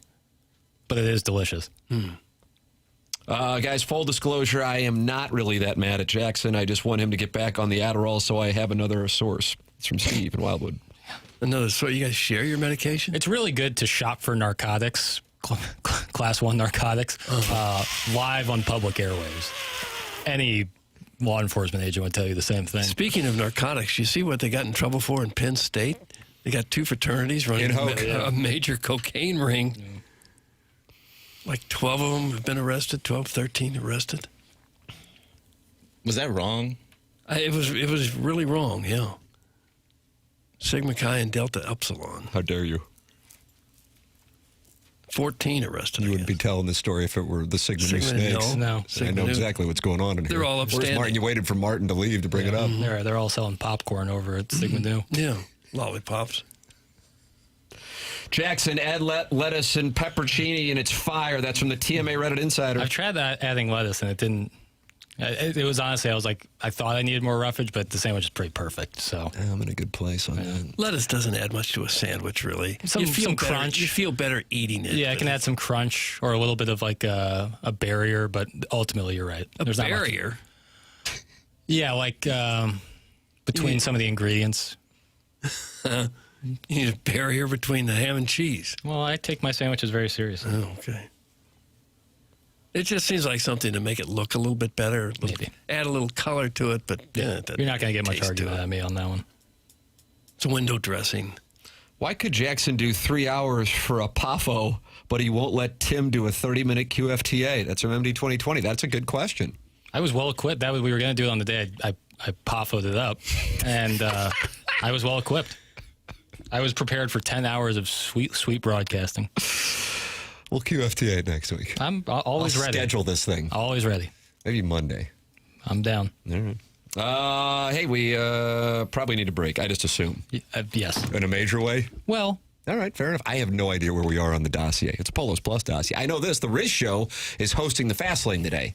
How about that, Doug? Okay. And that's a 4-hour presentation. So that means Riz is doing 8 hours today. 8 hours. How about that? So that's coming your way here on 101 ESPN. BK and Ferrario at the top of the hour. We'll have the winner of the Design, Air, Heating, and Cooling email today coming up at about 10:55, and then we'll head down the hallway, and we'll deal with it. Doug, it hangs over you like the sword of Damocles, you said? That's right. Sword of Damocles, just right over my neck. After the morning after.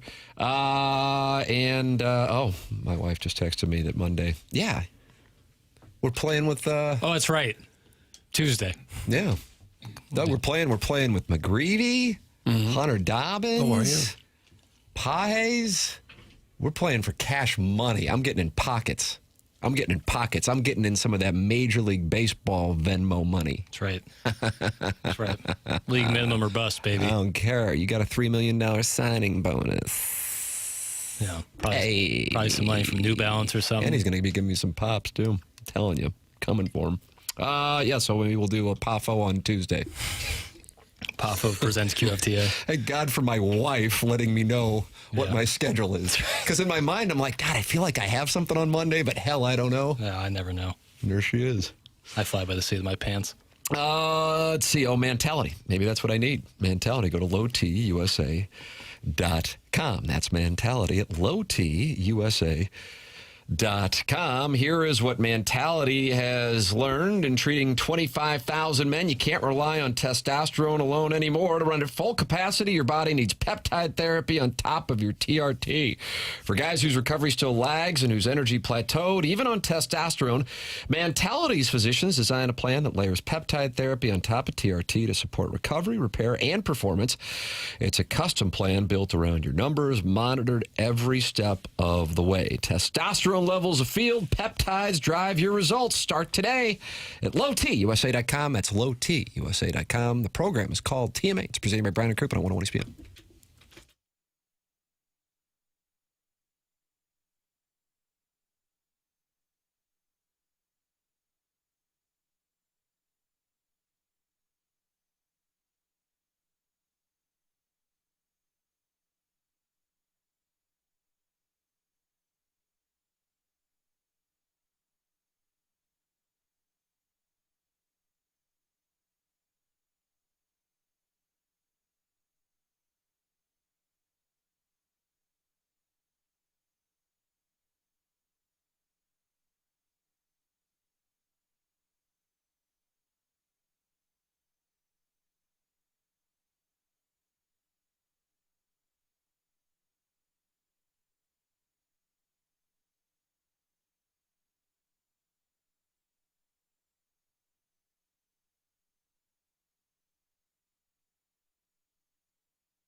CMA 101 ESPN. Tim McKernan, Doug Vaughn. Chairman Kurt has exited for a PAFO. Jackson Burkett is here, though. And people are sharing their love and their appreciation for Jackson Burkett. And I love hearing it. I love it. I'll be out there at Belle Reve here in about an hour and a half. And you know what? I'll have people stopping me and telling me how great I am. And I agree with them. But you know what? Now people also say how great Jackson is. And today is Jackson Burkett Appreciation Day. The blonde Elvis. It's too kind. You guys are too kind. We Too Low says, I love the new hair, but if it grows any higher, you're going to look like Beavis. Have you thought about that? I love hearing that. You want to look like Beavis. I want volume. And that's what, shout out to Healthcare Evolution, providing some volume. But maybe Healthcare Evolution would like you to stop short of Beavis.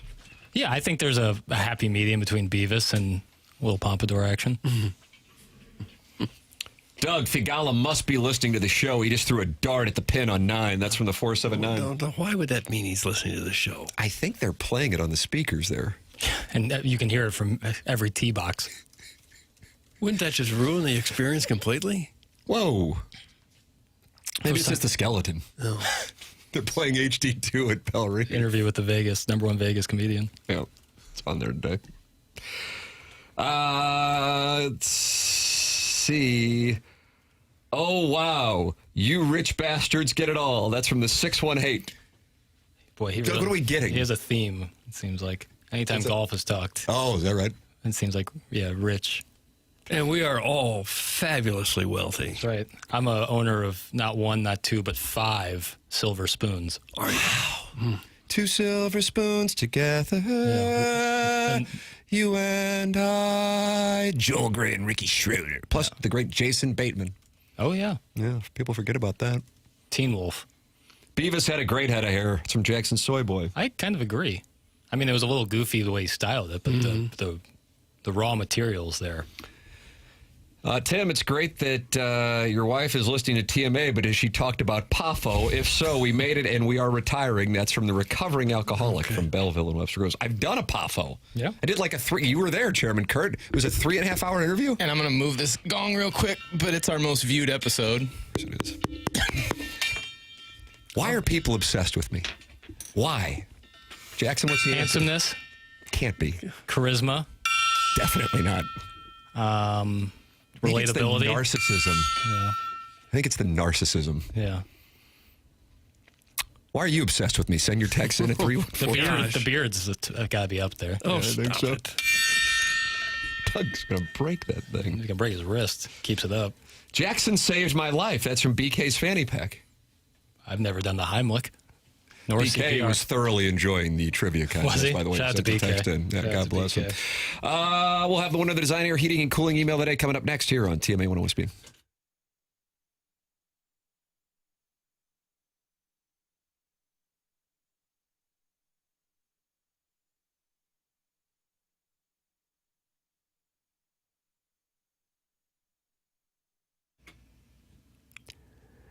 TMA is proud to be sponsored by a fabulous St. Louis company like Stiefel. It's true, good things come to those who wait. At Stiefel, great things come from knowing when to act. For 135 years, Stiefel has helped individuals, families, and business owners make thoughtful financial decisions. Founded in St. Louis in 1890, Stiefel combines deep local roots with national capabilities. From customized wealth management to investment banking and traditional banking, Stiefel delivers fully integrated solutions designed for complex financial lives, whether you're growing, preserving, or transitioning wealth. That same long-term mindset is why Stiefel proudly supports TMA, because they know success is all about timing and knowing when the moment is actually the moment. Number one ranked wealth management firm for employee satisfaction in the nation by J.D. Power and Associates. Investing, banking, advising, Stiefel is where success meets success. Stiefel Nicholas and Company Incorporated, member SIPC and NYSE.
This is Jackson with a SportsCenter update brought to you by Universal Windows Direct. Texans wide receiver Jaden Higgins suffered a torn ACL and will be out for the season. That happened yesterday, sources tell NFL Network's Ian Rapaport. That was another SportsCenter update brought to you by Universal Windows Direct. You'll be saying, I love my windows.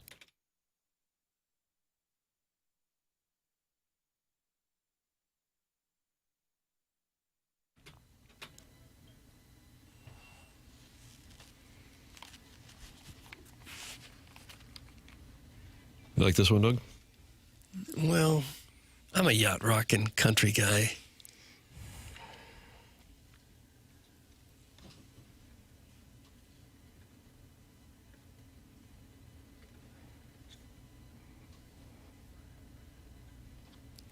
I could just settle in, but I can't. You know why? No. Because we got After the Morning After coming up here in 4 minutes. Right. BK and Ferrario in 4 minutes, but that means it's time to let people know who won the Design Air Heating and Cooling email today. Today's winner, Shooter McGavin. Shooter McGavin. Mark's Mulch and Bra. Yeah, he didn't win this one. He'd won a couple in a row. You've been on a heater. Let's see. Indian Joe's Cave Ride Magic Man is saying, I'm obsessed with Tim because I'm obsessed with perfection. Oh, God. What is going on? Lots of us are obsessed with you because of them calves. Dale in Grubville. I'm obsessed with you because of your height. Yeah, I can see how it's like a freakish curiosity. I told Tim All the Smoke Instagram account posted a picture of their guest this week. All the Smoke dug is Steven Jackson, former NBA player, Matt Barnes, former NBA player, both about 6'8", 6'9". Mm-hmm. They had Danny DeVito on the show, and the Instagram post of him standing next to those two guys is unbelievable. He's not even at their belts. No, How tall is Danny DeVito? I think 4'11". Is that what all it is? Yeah, so I'm like an inch taller than him. Yeah. You tower over. Mm-hmm. With lifts. Right, with the lifts. Yeah, it's always awkward when I show up in these golf events and people are like, God, the soles of those shoes. Mm-hmm. Oh, you on stilts? But they're 4-inch soles. Yeah. Which is normal. Right. Perfectly normal. Nothing to see here, folks. Thank you for that. I think most people are obsessed with you because of your carport. That's correct. Obsessed because of the carport or in spite? Most people would trade their garage for a carport. Good for you for saying it. Yeah. I'm surprised Jason Gasser on Schaefer Door hasn't gotten into the carport business.